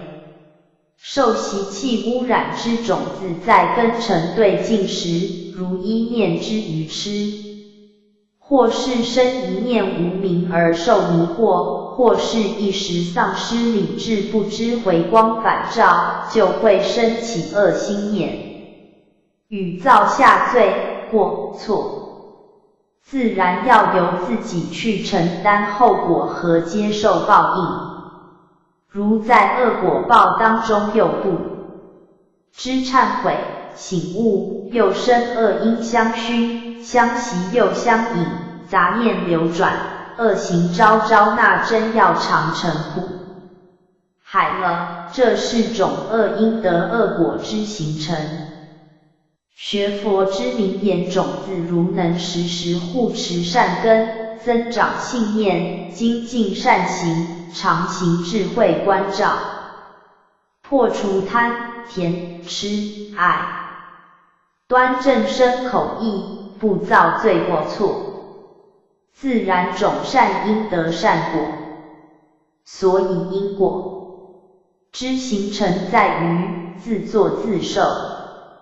因果之种类，太上感应篇云：祸福无门，为人自招，善恶报应，如影随形。俗云：天网恢恢，疏而不漏。人怎么做，天地就怎么报，应知天理如镜，丝毫不爽。因善报善，因恶报恶，这是天律定律，也是自作自受的定理。上天一个人所造之因在于机缘，因律成熟时，给予果报时，大约可分下列几种：有漏果、无漏果。首先探讨有漏果。有漏果，有漏即流转不停。六道轮回中的众生，因造业受报，时常轮转于六道中而不能止停，有称异熟果。它包括异地异类成熟、异时成熟。异地异类成熟，修上品十善受天道为天神之果报，修中品十善受人间为人之果报，修下品十善为阿修罗之果报，造上品12受畜生道之果报，造中品12受恶鬼道之果报，造下品12受地狱道之果报。指人造业后在不同的法界受生，在不同种类众生里受报，谓之异地异类成熟。异时成熟，人造业后到果报成熟时的时期不同，其原因有二：一者谓因的力量有迟早，如瓜与豆种子之不同；二者谓缘的力量有强弱，如外在条件、环境之配合，内在心念正确与否，都可影响果报成熟之情形。一时成熟包括现世报、来世报、异事报、叙事报。现世报七真理的邱长春真人尚未呈到正真前给赛麻衣相视，断定为腾蛇所。口印饿死无疑，邱真人当时也相信无疑，决定安心饿死，后受仙人指点，决定重立功德，再立苦行，广修阴德。如此6年，香由新变其日的腾蛇所口变成2龙戏珠之桂香，此为现世报也。来世报在台湾光复时恒春地方发生的真实故事。日据时代有位医生名林兴教，家里种了许多田，所以请了许多长工。有位叫游万金，某日家里失掉了2000斤稻米，怀疑游万金所偷，结果游万金被警员屈打成招，重伤而死。游万金死后，林兴教才发现稻米是他的舅子所偷。林兴教死后不久，游万金的哥哥养了一只水牛，水牛的腹部写了林兴教3个字，这是来世报转生未触到的异类报。异世报在世尊成道后，琉璃王率兵攻打住在迦毗罗城的释家族，第1、2、3次都被世尊劝退了。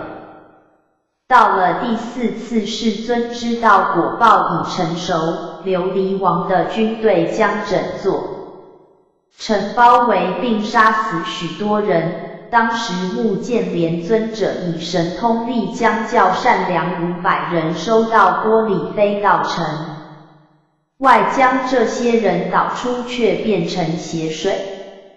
这时弟子请示世尊原因何在？世尊此事在15000年前，有个村庄里一座鱼池，村民将池水抽干捉鱼。就在那时，有一位小孩经过，看见一只在岸上跳，拿了木棍打了那只鱼3下，没有参加捉鱼。经过15000年，渔村的村民转生是家族，池内的鱼转生为士兵。因为共业的时间长，因缘成熟较久，经过15000年才受报，而当时拿棍子打鱼的小孩就是现在的我。在共业成熟的今天，我的头也疼了3天。这是佛经记载异世报的故事。叙世报为一个人的善恶业一世报不尽，于未来2、3世要接受同样的报应，谓之叙世报。在百丈禅师在讲堂里讲经说法时，众弟子听毕已离去，尚有一位老人留住，请教禅师在迦叶佛时代，他是一座庙的主持。一日弟子问他，解脱者落入因果否？主持回答，解脱者不落入因果。因答错话而堕狐狸生500世，至今11500年。老人问禅师，解脱者是否落入因果？百丈禅师答，解脱者不昧因果。由此，老人证道脱狐狸生。老人因说错一句话而得到7世叙事异类报。以上大约谈到因果缘果报的种类。白羊修道士的因果观，不昧因果的关系。3世因果经云：欲知前世因，今生受者是；欲知来世果，今生作者是。这是一句朗朗上口的诗句，但却也包含无限的含义和警惕性。白羊修道士承蒙天恩浩荡施德的加倍，能够得闻天道，领受三宝，继而发心修道，精进办道，并非由此历劫以来的因果冤债能在短时间内转移消失，而在冤家宜解不宜结的前提下，诸天神佛打帮助到合道亲们内心忏悔和功德回向，下也使多少冤家能圆满收场。面对历世以来的因缘果报，毕竟是前世因自作，今世果自受，谁也替不了谁。所以白羊修道士虽然落入因缘果报中，但是要不昧因果。何谓不昧因果？未能了解因果之定律，修道者对于因果如能了解，就能明白今生的命运以及生活环境是如何造成的，原因是什么。所以一个明理的修道者，面对恶因缘成熟而受恶果报时，会忏悔业障，免得一错再错，会面对果报的现实才有勇气承担，会勇于改过，内心才有光明，会心存坦诚才会化解冤气。所以了解因果律的修道者，对于任何遭遇都乐于接受，更不会怨天不公，怨得不平，怨人无情，因为一切皆有前因，故能借此磨掉历劫之习染了物本性清净，能忍受苦境之折磨而使因果消灭，能化解一切烦恼而使心境能提升，那恶报就非恶了。面对善因缘成熟而得福报，会感恩惜福，既生于富贵能博施，既重，既有聪明才智能贡献人群，既有权势地位而能服务社会，反之骄奢淫乱及之诸身，福尽气消，多行不义必自毙，终究堕落，那善报也非善了。所以明白因果律之修道者，不论善报也好，恶报也好，都不会迷失自己而做为本身修业尽德的增上缘，如此便不会被因果律所愚弄或左右了。如复圣言回：一箪食，一瓢饮，在陋巷，人不堪其忧，回也不改其乐。至圣孔子，萧姬伐檀匡的遇难还是不改其志，陈蔡绝粮一样弦歌不辍。世尊晚年吃了信徒供养之食物，腹泻3月而卒，病中仍讲涅盘经，努力不懈，不正是圣佛之典范吗？修正因的正果，佛云：菩萨为因，众生为果。菩萨在于起心动念之间，无不慎独存成；在于言行之际，无不戒慎恐惧，谨言慎行，唯恐种下恶因，来日必受恶果。白羊修道士每日面对色、声、香、味、触、法之6尘，所生起喜、怒、哀、乐、爱、恶、欲七情，而能够自净其心，便是修正因，必受正果之报矣。所以天道弟子应恪遵10条大愿、15条佛规，自然能端正我们的身、口、意。每日献香礼敬，反省忏悔，改过自新，无不在亲近我们的心地，班齐的真理教育，无不在启发良心，昭明天理，使修道者能明辨是非善恶，自心能长生智慧关照，破除累世之无明。这是修正因，来日必受正果之报矣。如此不再生起邪迷之念，不再种下恶因，不再做下恶业，不再行邪道，诸恶因斩断，诸恶缘消灭，自无恶果可受。道场所言超生了死足可证矣。反之，心中三恶缘来造，已将修福欲灭，罪后世得福罪还在，恶因不断，何求没有果报？旧业滴水未消，又造新业，何其能超脱矣？这也是修道者应深思之课题。由发大愿力及精进道业来消除因果于无形。古德云：修道入门，发心为首，修行即悟，立愿当先。心发众生可度，愿力则佛道能成。若不发广大之心，立愿坚定，则纵经成劫，依然轮回受。虽有修行，总是徒劳辛苦，世尊在未成道前曾发大愿心，吾若不证无上大菩提者，宁遂此生终不起作。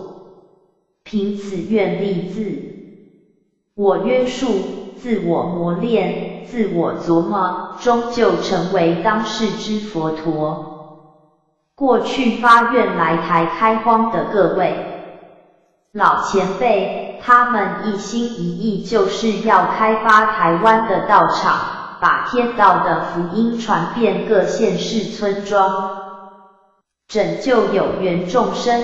虽然离乡背井，抛妻离子，舍去财产，所面对的是政府的取缔，百姓邪教的误解，生活的困苦，环境、交通的艰难，种种都在开荒台湾的道场愿力下，一切的模考都被克服。30多年前，台湾的关考严重，师母老大人口愿：既然要关我好了，不要关我徒弟；要折磨我好了，不要折磨我徒弟。师母的口愿自求，换来种种关考无形中化解了，天道又继续办下去了。自古诸佛菩萨仙真那位不是立愿了愿呢？师尊云：立愿是给自己一个发心，向上天一种表白，给冤签一个交代。所以立愿不是一种拘束，也不是咒语，而是要了愿照着愿去实行，所谓愿了相孩，是也。因此每位修道者都体认愿大力大，这种大愿力能抵挡大业力的牵引，而使道业能不断的精进下去，那道业的精进就是逢此天道普传之时能加倍努力，勤求不息，去除身心之懈怠，来开办道路。在唐懿宗皇帝封知玄和尚为悟达国师，在知玄和尚少年之时来到长安无意中遇到一位病僧，全身生疮，发生恶臭，没有人肯接近照顾。这时知玄和尚反而同情，照顾他没多久，病情好起来。和尚想离开临别时，僧人告诉他以后如果有困难可以到寺四川九龙山有2棵松树是我住的地方，后来和尚被封为国师以后，生活可说十分如意满足。可是在他的膝盖长了一粒人面疮，有眉毛、眼睛、牙齿与人面一样，请个的名医就是医不好，悟达国师痛苦万分。后来想起僧人所说的话，来到四川九龙山找了3个多月，几乎没有信心，就在彷徨时，忽然发现前面2棵大树有一间殿堂，金碧辉煌，僧人已经在门前等他了。悟达国师将人面疮的病痛告诉僧人，僧人说不要紧，山下有山泉，去洗一洗就会好的。悟达一到溪边，当他要用水洗人面疮时，不料人面疮却大叫不可洗，不可洗。悟达大惊，问为什么？原来西汉史上记载，袁盎杀晁错，当时的袁盎就是你，而人面疮就是当时的晁错。当时袁盎出主意，请汉景帝斩晁错，吴国自然退兵。景帝听袁盎的话，斩了晁错，吴国退兵了。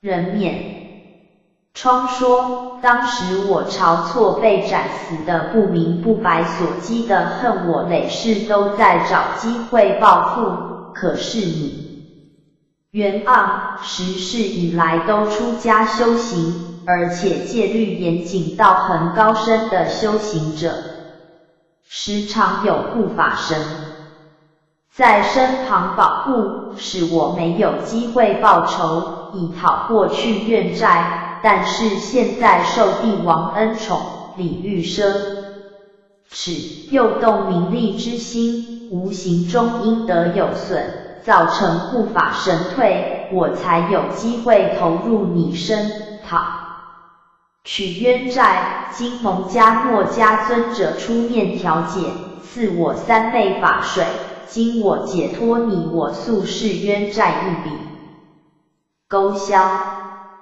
国师听后居水洗疮，痛晕倒的醒来，人面疮已消失，有点不可证修道者道业的精进是丝毫不能懈怠。南极仙翁辞世于明训极景，勿腐而后重生，至退而后业禅。所以修道者愿力大，道业越大，道行越深。反之没有力与道业，那怎么度本身生死业报之苦厄呢？3. 结语：为修道前，不管做什么事都随环境而走而做，所以离不了善恶轮回，这就是天定圣人。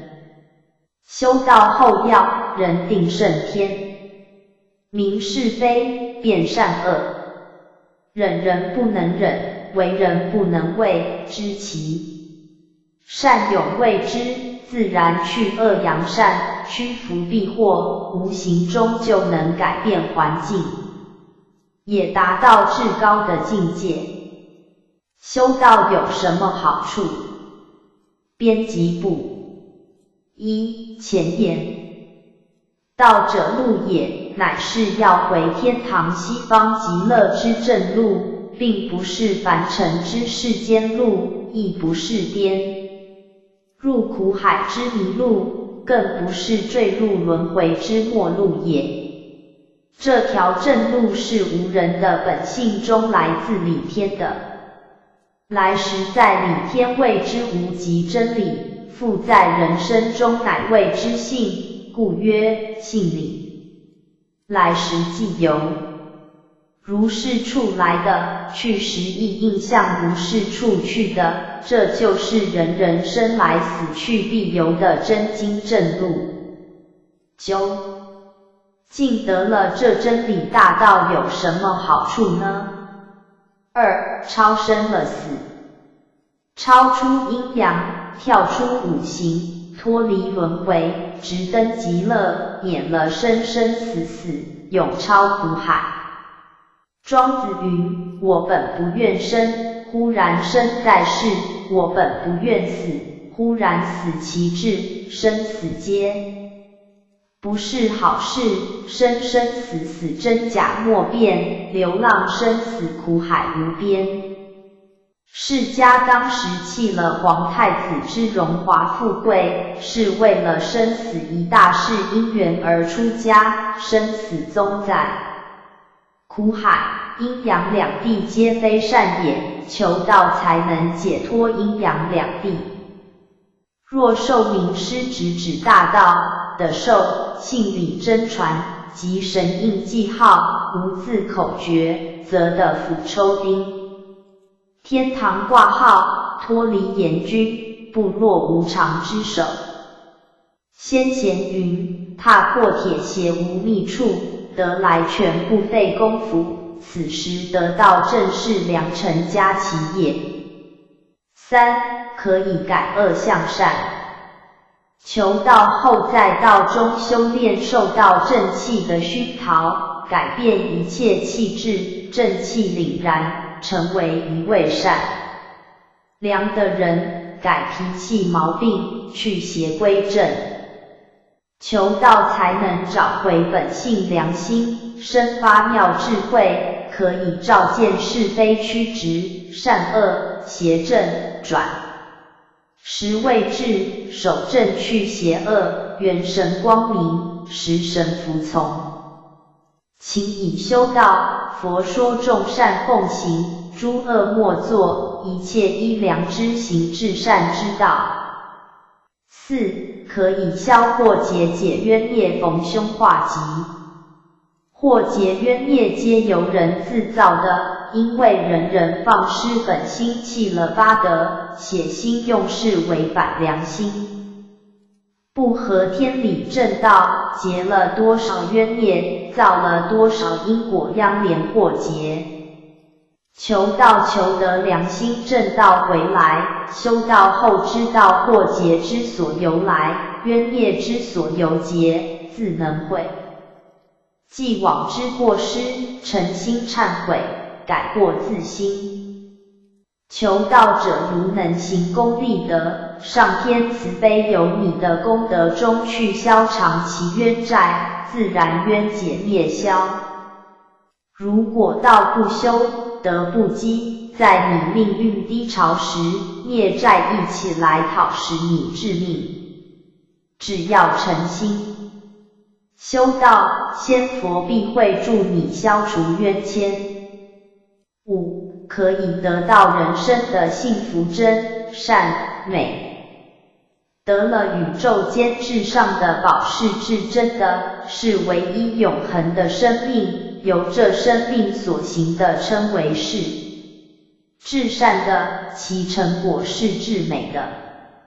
性与心结合谓之真，心与身合谓之善，身与行合谓之美。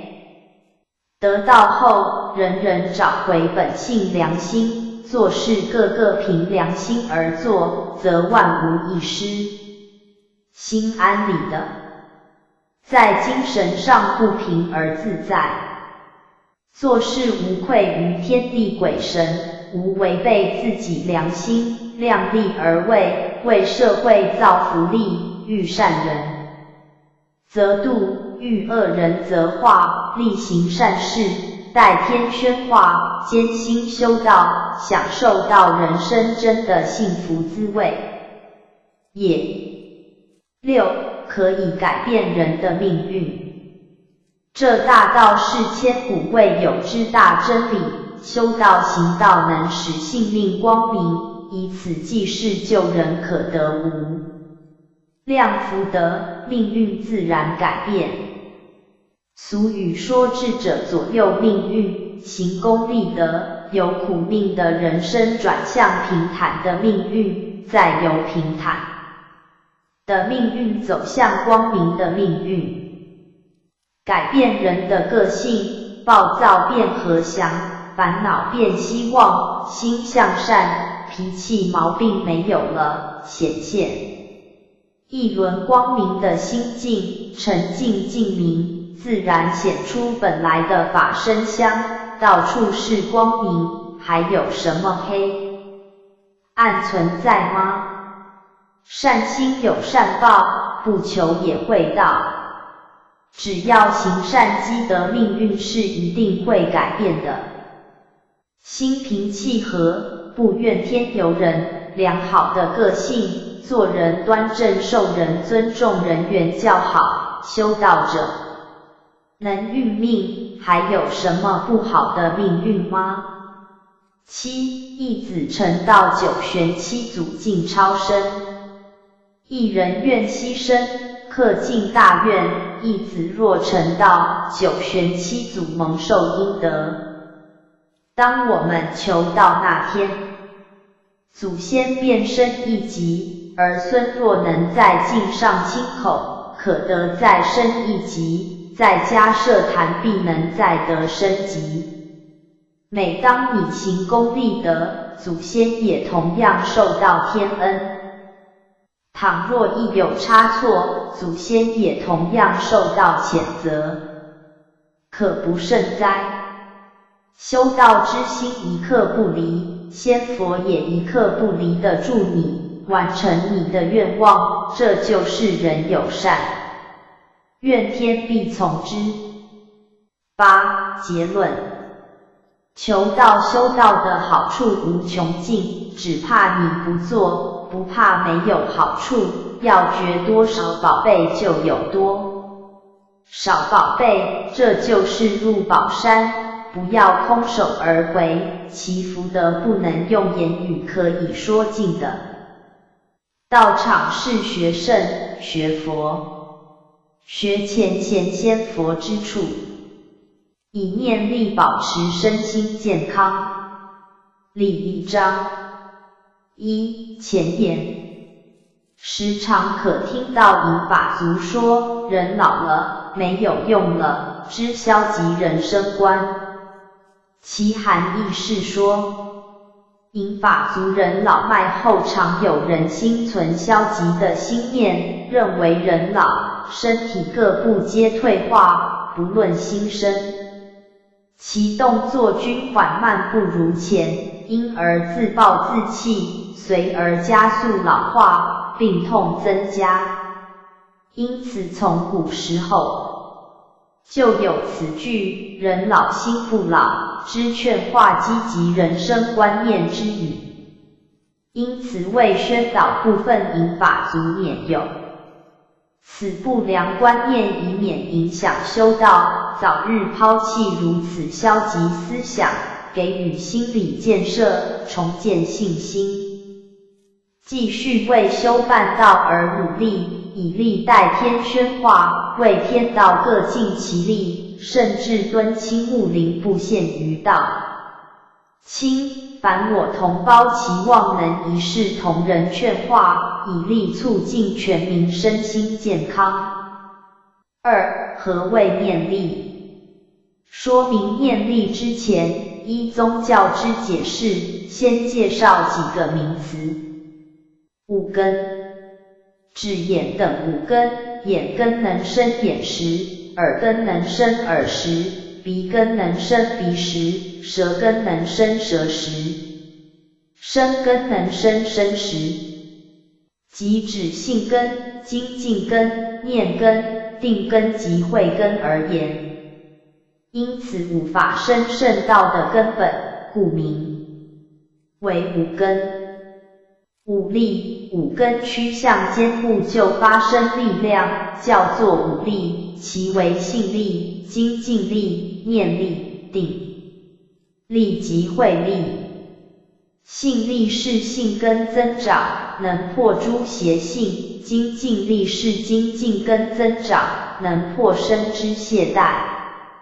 念力是念根增长，能破诸邪念；定力是定根增长，能破诸乱思；慧力是慧根增长，能破三界之诸惑。人的身体是色蕴、物质、受想行识、地、水、火、风等蕴精神之五蕴所组合而成的。人是欲界中的有情，为六道众生之一，思虑最多，因过去世界中曾修中品善之因，故今是照感人道之果。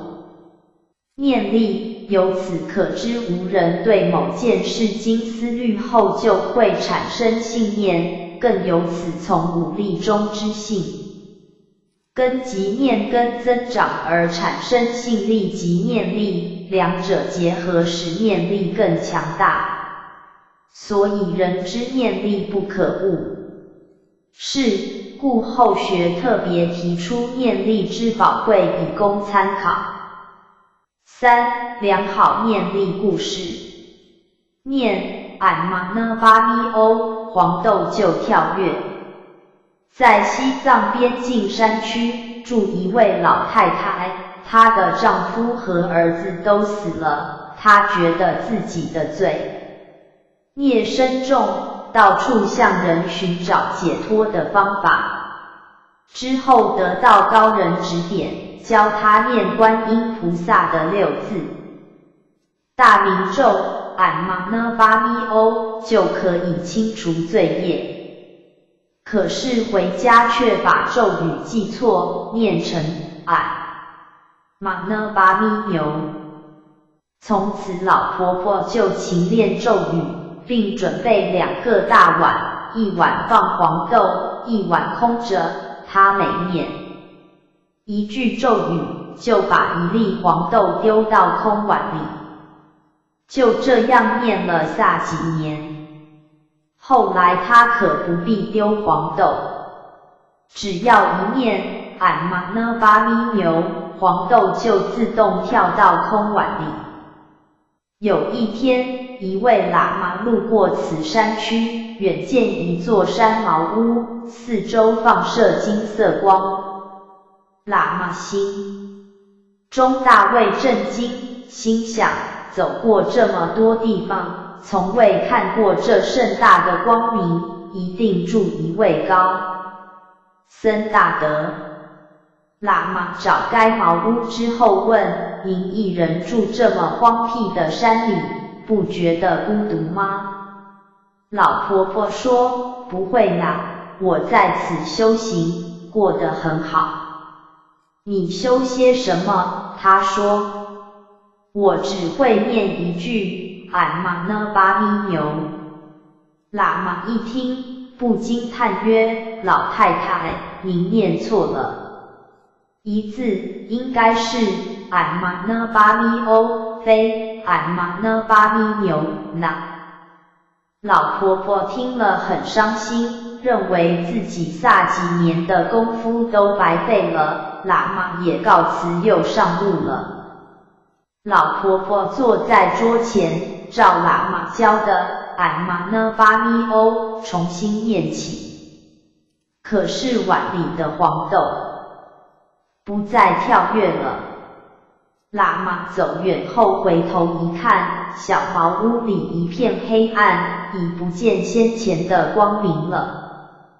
他十分震惊，心想：糟了，是我害了他。于是赶紧走回茅屋，对老婆婆说：我刚才是开玩笑的，你还是照原来的俺玛呢巴咪牛念才对。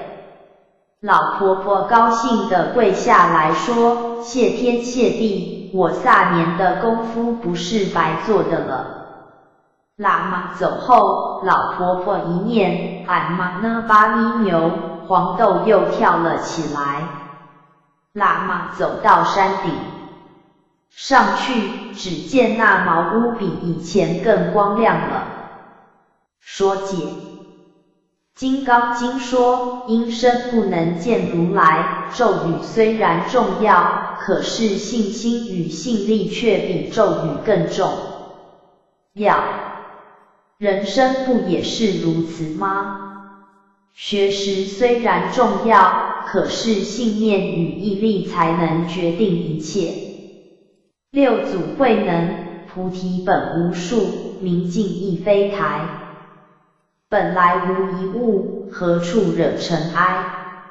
庄子外篇有譬喻，一艘小船正要渡河，此时刚好有一艘船迎面而来。无论是多么容易暴怒的人，如果发现冲撞上来的是艘空船，相信一定不会生气，但如果冲来的船上有人驾驶时，小船上的人一定会大声斥喝，彼此难免恶言相向，争吵不休。若我们身心能常保持净空，欢喜心就能常伴左右。摘自修道故事选萃。牙痛因念力而痊愈。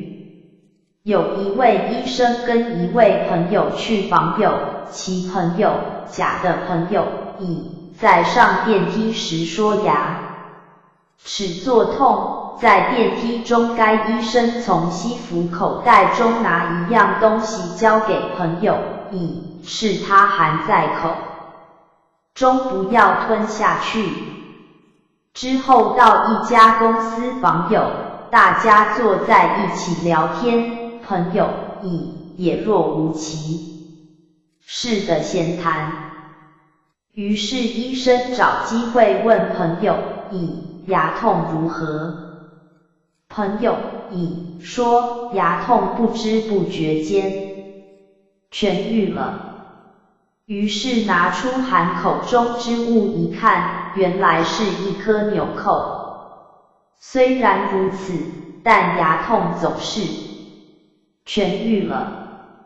说解，此因朋友乙相信医生拿给他的药一定有效，由此心念产生了念力，促成牙痛很快就痊愈了。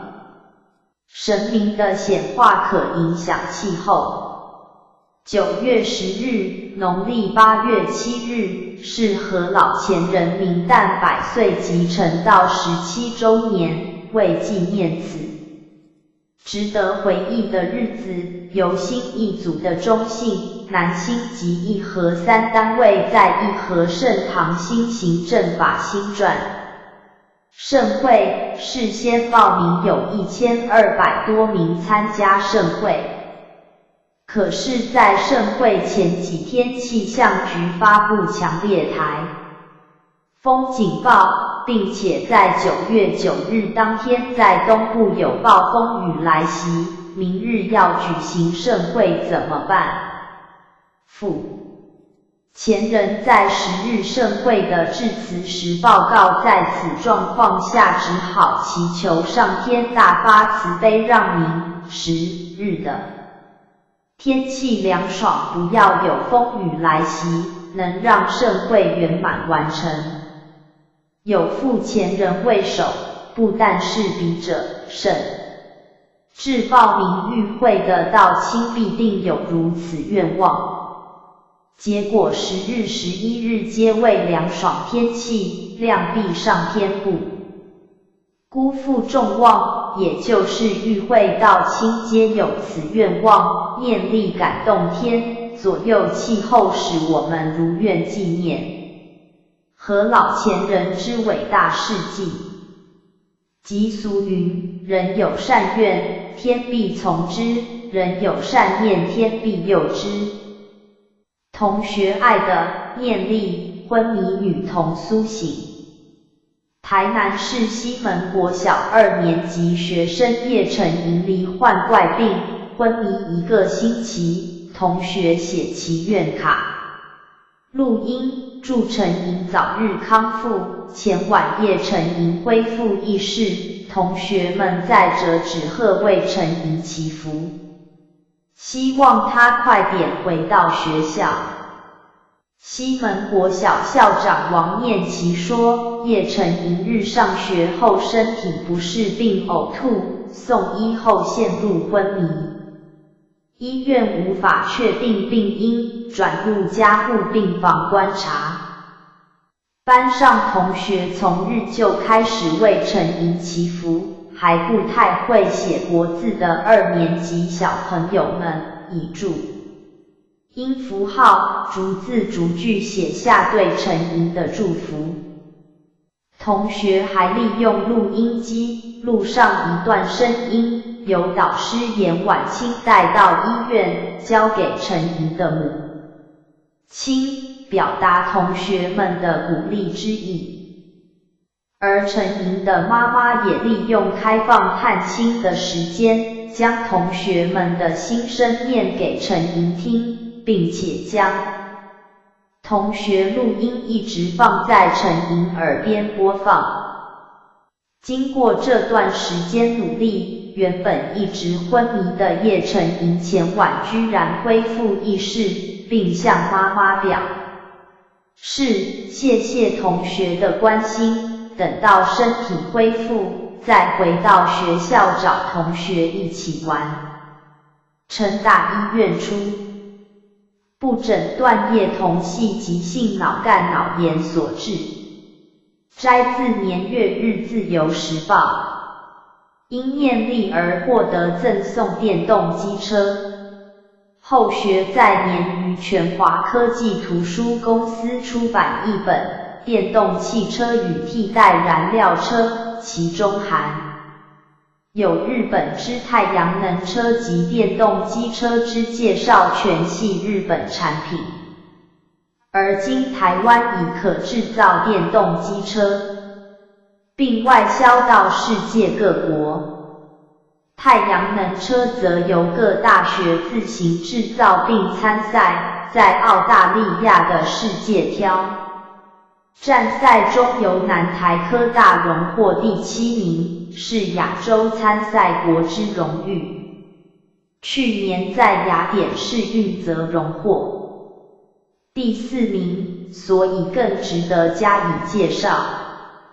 于是向南台科大及机车制造厂索取资料，找到电动机车制造厂之吴董事长说明来意后，立即找些海报、规格表等资料，但仅有这些资料感到不足，难于报道其优缺点，心想若可借用新车来观察试车，必可更了解其性能、优缺点，甚至在使用上应注意事项等，可提供读者购买参考，借以提倡环保。吴董停顿思考一下说，这样好了，明天拿4张及身份证来，赠送你一部车，你自己照相、试车，一切由你报道。隔日上午依照指示送去证件后，下午就领到车了。说解如上述，这一本书的出版有3位读者发扬光大。其一，依据该书，南台科大艾博士与学生自行制造太阳能车在澳洲参赛的第7名，去年在雅典世运中以第4代车时速12公里荣的第4名。其二，在某科大教建筑系的岑先生发明风力发电机，获得6国专利权。其三，有位孙生先对燃料电池有兴趣，经研发，今在大陆设厂，因此对该书的贡献颇有信心，所以对我国电动机车之报道更具信心。可能因此产生了念力，感应了吴董。俗语说得好，人有善愿，天必从之；人有善念，天必佑之。量必上天助后学，让后学有尽量发挥之空间，为提倡环保促进地球村能有所贡献。该书页已于去年修订出版。4. 说好话与说坏话的奇妙效果。今年6月18日自由时报副刊，由陈子金小姐撰述的《以念力变美丽》一文，摘要如下。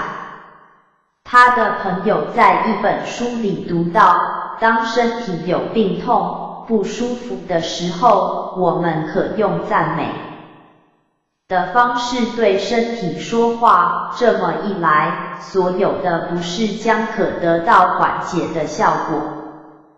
他的朋友身体健康，以自己的脸来做实验，利用搭乘捷运的短暂时间，他对自己的眼睛、鼻子、嘴巴说话，称赞他们搭配得非常好，看起来是那样的可爱。他也由衷地赞美脸上的皮肤以及每一颗细胞。不一会儿，他下了捷运到达目的地。之后，竟然真的有好几位朋友称赞他那天格外漂亮。1礼拜下来，内脏、所有器官，当然啦，爱漂亮的我也绝不会忘记要好好赞我的五官，我的脸和全身每颗细胞。令人意外的是，这效果真的非常神奇。由于当时我正在住院中，没有化任何妆，头发也乱七八糟的，甚至还穿着丑丑的病人服，一切应该都是最糟的状态。但是几乎每个来看病的朋友都说，子金，你突然变得好美哦，你做了什么？老实说，我什么也没做呀，我只是一直用很感恩的心赞美我全身每颗细胞。其中某天，突然看到新闻报道说，一群高雄中山国中的学生在进行 Power of Language 的活动，他们每天分别对不同的吐司、米饭和植物说好话和坏话。结果发现听好话的食物比较不容易发霉，或是发霉的速度比较缓慢，而听坏话的食物不但快速发霉，而且还发出了恶臭。说解，因人类的生命层次有灵魂，动物有魂，植物有气。人类的灵魂有生魂、生长、觉魂、感觉及智魂、灵智思考3种。动物的魂则有生魂及觉魂等2种作用，智魂则为弱。植物的气仅有生长作用，觉魂为弱。1. 长生学之调整，植物亦可由人类灌输宇宙能助以生长。如上述，人类因灵魂有生长、感觉及灵智思考等3种作用才称为万物之灵，所以只要有坚定的信念，念力之产生亦如反照。4. 不良的念力故事，死刑犯因不良念力而自然死亡。后学在中学时代看过一本日文小说，书名为《铁甲面》，因年久将近1甲子，前已遗忘是俄国或法国的革命故事。资简介如下：有一个死刑政治犯，刑期届满，要执行，狱方要是不用枪械可让死刑犯致死的方法，首先准备一个脸盆、一张椅子、一茶壶水及一支刀，让死刑犯蒙住眼睛坐在椅子上，然后以刀背割其手腕动脉，之后将那壶水一滴一滴缓慢倒入脸盆，并告知他割了动脉已开始流血于脸盆内，其次逐渐增加倒入脸盆的水，一段时间后放慢速度，最后停止倒水。同时依上述倒水的状况当作流血的情形告诉他，至最后流尽血液为止。不久该死刑犯真的死了。说解：该死刑犯因被蒙住眼睛又被刀背割手腕后水滴情形之假象逼真，当被告知血液流尽即信以为真，由此真的死亡了。由此可见念力之强大惊人，实在不可忽视。此为不良念力所产生的奇妙后果，因车辆肇事产生的念力而昏过去。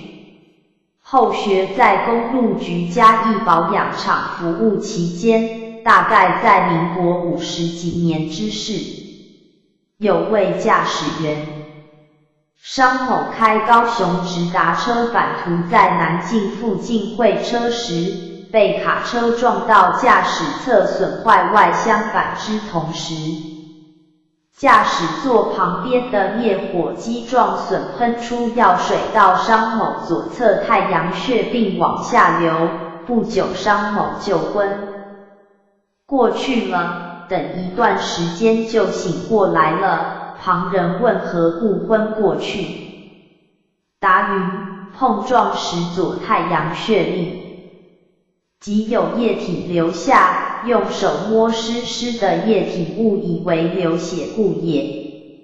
说解：因碰撞后瞬间灭火机药水喷出，从左太阳穴流下，用手一摸误以为撞伤流血之念力，使然就自然而然地昏过去了。该员如果机警一点查看何物在流动，就不会昏过去了。其实车祸均在刹那间发生，其时间极短，根本不可能让当事人有思考之余地，也难怪商某有那样的心念产生。因迷信之不良念力而使购屋发生了问题。后学原住南市延平市场边，因停车问题年底在安南区购置新屋签约隔日已忘记做核事，被美工刀割伤了手指头，流了一点血，当时有点迷信，心想昨日刚购屋签约，这是不吉祥之象征，是否购新屋会发生问题，心情难过了好几天。住进去约1年后，有银行员到家查访，使知建设公司不但贷款未，还连利息也多，月未缴纳，可能会被提出法院拍卖。经到银行查明属实，即找律师及建设公司董事长、甲方解决问题。可是恰遇该律师认识甲方，告知其所建房屋全被法院查封，经查属实，无钱可还银行，告诉诈欺可成立，但无钱可还，若甘愿坐牢则白白损失900万元房屋，屋款是被经理侵吞。之后经协商每月分期还面10000元，可是经过半年就无钱为由不予理会，使家人心情低落，烦恼不已，经不断电催仍然未果。修道人以慈悲为怀，只要还钱即可，告他坐牢于事无补。可是多年来一直不能解决，经亲戚介绍到某宫请示济公活佛，能否圆满解决？经指示有朝一日必可解决。于是有此念力，就放心未提出告诉。可是经9年后，银行将债权卖给美商资产管理公司后，就向法院提出拍卖。此案因将近10年，恐超过10年，失去法律期限，提出告诉。甲方为免被起诉坐牢，终于还款结案，10年来的烦恼就此圆满解决了。说解：由于迷信心念作祟，产生了不良念力，而导致购物被诈骗，真的发生问题。其中请示济公活佛后，有了可解决的信心，产生了良好念力，又在无意中得知甲方姐姐是道亲，当然便告他帮忙早日解决，之后真的获得圆满解决。此案系先有不良念力，而导致事情成真。之后因请示济公活佛后，产生了良好念力，又勇于提出告诉及其姐姐之协助，得以圆满解决。5. 心理建设之重要性。我们对日常生活中的每一件事，要以乐观进取的态度处事，甚至待人接物皆要往好的方面去思考，对自己的身心健康必须重视，尤其是银发族，不但要保持自身健康，免拖累下一代，更要建立美满的愿望与信心，并且要时常怀感恩之心。因为善恶在一念之间，有善念则升天堂，有恶念则下地狱。此为众所周知，是不争之事实。如对自己没信心，常有身体某处有问题之心念，会真的发生问题，并日益恶化。如常生善念，心情愉快，诚心从事，不论何事皆信以为真，则因念力的增长，使念力发挥神奇的效果，必能如愿以偿。俗语说，心诚则灵，结果必能美梦成真，心想事成。年月日自由时报健康医疗栏有嘉义基督教医院医事放射师巫炳伟先生撰述之精神疗法不可思议，却会创造奇迹。译文摘要介绍如下：很多人得了癌症之后，积极配合医师做后续治疗，以开朗的心去服务人群，当志工，结果只剩5年的生命，却活过10年以上。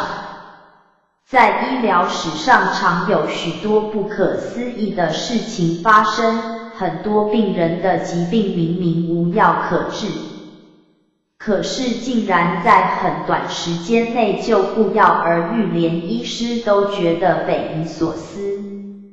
其实不管遇到任何事，请多往正向的方面思考，以开朗乐观的心情去面对它，相信一定会对自己有所注意。由此可证明，有健康之心念，会产生念力而发挥奇妙的效果，必能保持健康之身心，过着美满的生活。6. 结语：以上介绍几个因念力的良友而感召不同结果的故事，其无非借以导正读者之正确观念，人有善愿天必从之，人有善念天必佑之。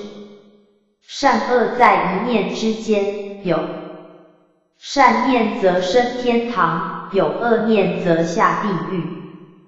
于此期望白羊修士甚至全国大众皆能持有健康优异的念力，尤其是引法族更要为自己甚至为下一代保持正确的人生观，来为待人接物及服务大众，尤其对修道而努力，以利代天宣化，度化众生，为挽救进化社会贡献己能，进而促进世界大同。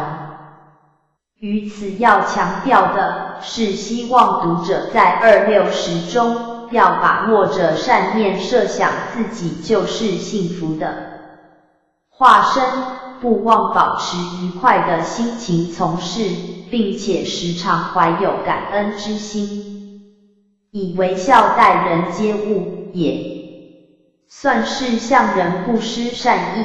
俗云一笑百愁消除，佛云万法由心生，一切为心造意，即所谓心诚则灵。最后敬祝各位凡事心想事成，美梦成真。义和圣堂活动概况，编辑部。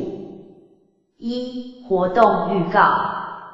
月日年冬令大专高专成长营，2天2夜。月日天人合一班，国语。月日新春志向班，神元山。月日英文娱乐营，南新与义和合办在南新单位举办。月日新春志向班，菲律宾。月日新春志向班，新加坡。月日新加坡乔迁感恩会。月日学界4年教育研究班。月日伙食团成长营，南新与义和合办在神元山。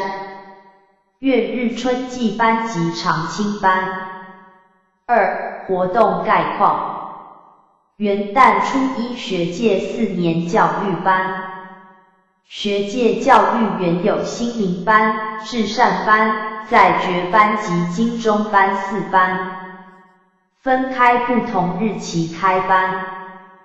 从今年起改为学界4年教育班，1年级为心灵班，2年级为至善班，3年级为在觉班，4年级为金钟班。同日分班同时举行。4年级金钟班为学界讲师的学员做讲师讲道之实习课程，在每月第1星期日8点至15点半开班。月日春节团拜。新春大年初1约9点，从各地方前来圣堂团拜的道亲，个个欢天喜地。3、5成群护道恭贺新年，待至10点就在3楼殿集合，向老娘及诸天神圣、前人、父前人及各位点传师拜年后，道亲间互相拜年。之后在地下室讲堂由父前人开示成全。月日年冬令大专成长营。大专成长营在月日晚上8时报到，2日有课程及活动。除本单位讲师外，另请蔡长君点传师、陈大教授演讲。你一直在我心灵的深处。其活动以敦亲睦邻方式前往社区正安宫办活动，如图意所示。编后语。济公活佛圣训仍然不忘教导我们徒儿修道、行道、办道之要领，要我们常到佛堂听道，来受佛光普照，才会生出清净心、欢喜心，才有发心。口身心要清净，不受污染，世间的五花十色可看，不可放在心里，要无住无畏，更要不断学习放下即贪、嗔、痴三毒。世间五花十色、七情六欲，无人不爱，在这人生苦海中，只为享受人生，则必难免六道轮回。我们修道士若能修道修心，办道尽心努力以赴，始终如一，终有成道的一天。在人生路途中仅有两条路，即天堂与地狱，可由我们自己选择呗。修道士必须谨慎选择，莫踏错路，以免后悔。生老病死是人生的自然循环。道本无言，天不言，地不语，求道后就是效法。圣贤代天宣化，普度众生，勤于办道，就是了愿，愿了使能回彼岸故家乡。迈向新世纪，开发新道物之提倡，基于一贯道宗旨及孔夫子之礼运大同篇，由此加强了现有国外办道外，对其他国家的开荒亦有所收获。修道人对心灵、心量之修养非常重要，即修道修心要有健全的心理建设，是首要项目。因万法为心造，诗云：心生种种魔生，心灭种种魔灭。妄念才起神即迁，神迁六贼乱心田，心田既乱生无主，六道轮回在眼前。老祖师与师尊师母的心愿是，要我们徒儿修持四从愿心，以化解人心。其方法为化迷情为慈悲，化疑虑为圣解，化束缚为解脱，化凡事为般若。从此我们白羊天使就能圆满人道，牺牲小我完成大我。佛云：欲成无上佛道，先作众生马牛，以度尽众生达本还原，以力超生了死，返回理天，圆满天道，同时净化世界。为清平促进世界为大同，是我们的责任，也是我们的使命。不相信因果之人，一听到因果报应就说是迷信，种瓜是因，得瓜是果，因果即是天经地义之天律也。三是因果之，欲知前世因，今生受者是，欲知来世果。今生作者是，种善因结善果，种恶因结恶果，善有善报，恶有恶报，不是不报，是日子未到，即所谓的天网恢恢，疏而不漏。其报应有现世报、来世报、意识报及续世报等。师尊云：修道修心，办道尽心。天道弟子如能恪遵10条大愿、15条佛规，自然能端正身口意，由此必能消灾解厄，超生了死，免入六道轮回。三期末劫老娘大发慈悲，道降火宅，三曹普渡，求道众生如能圆满人道。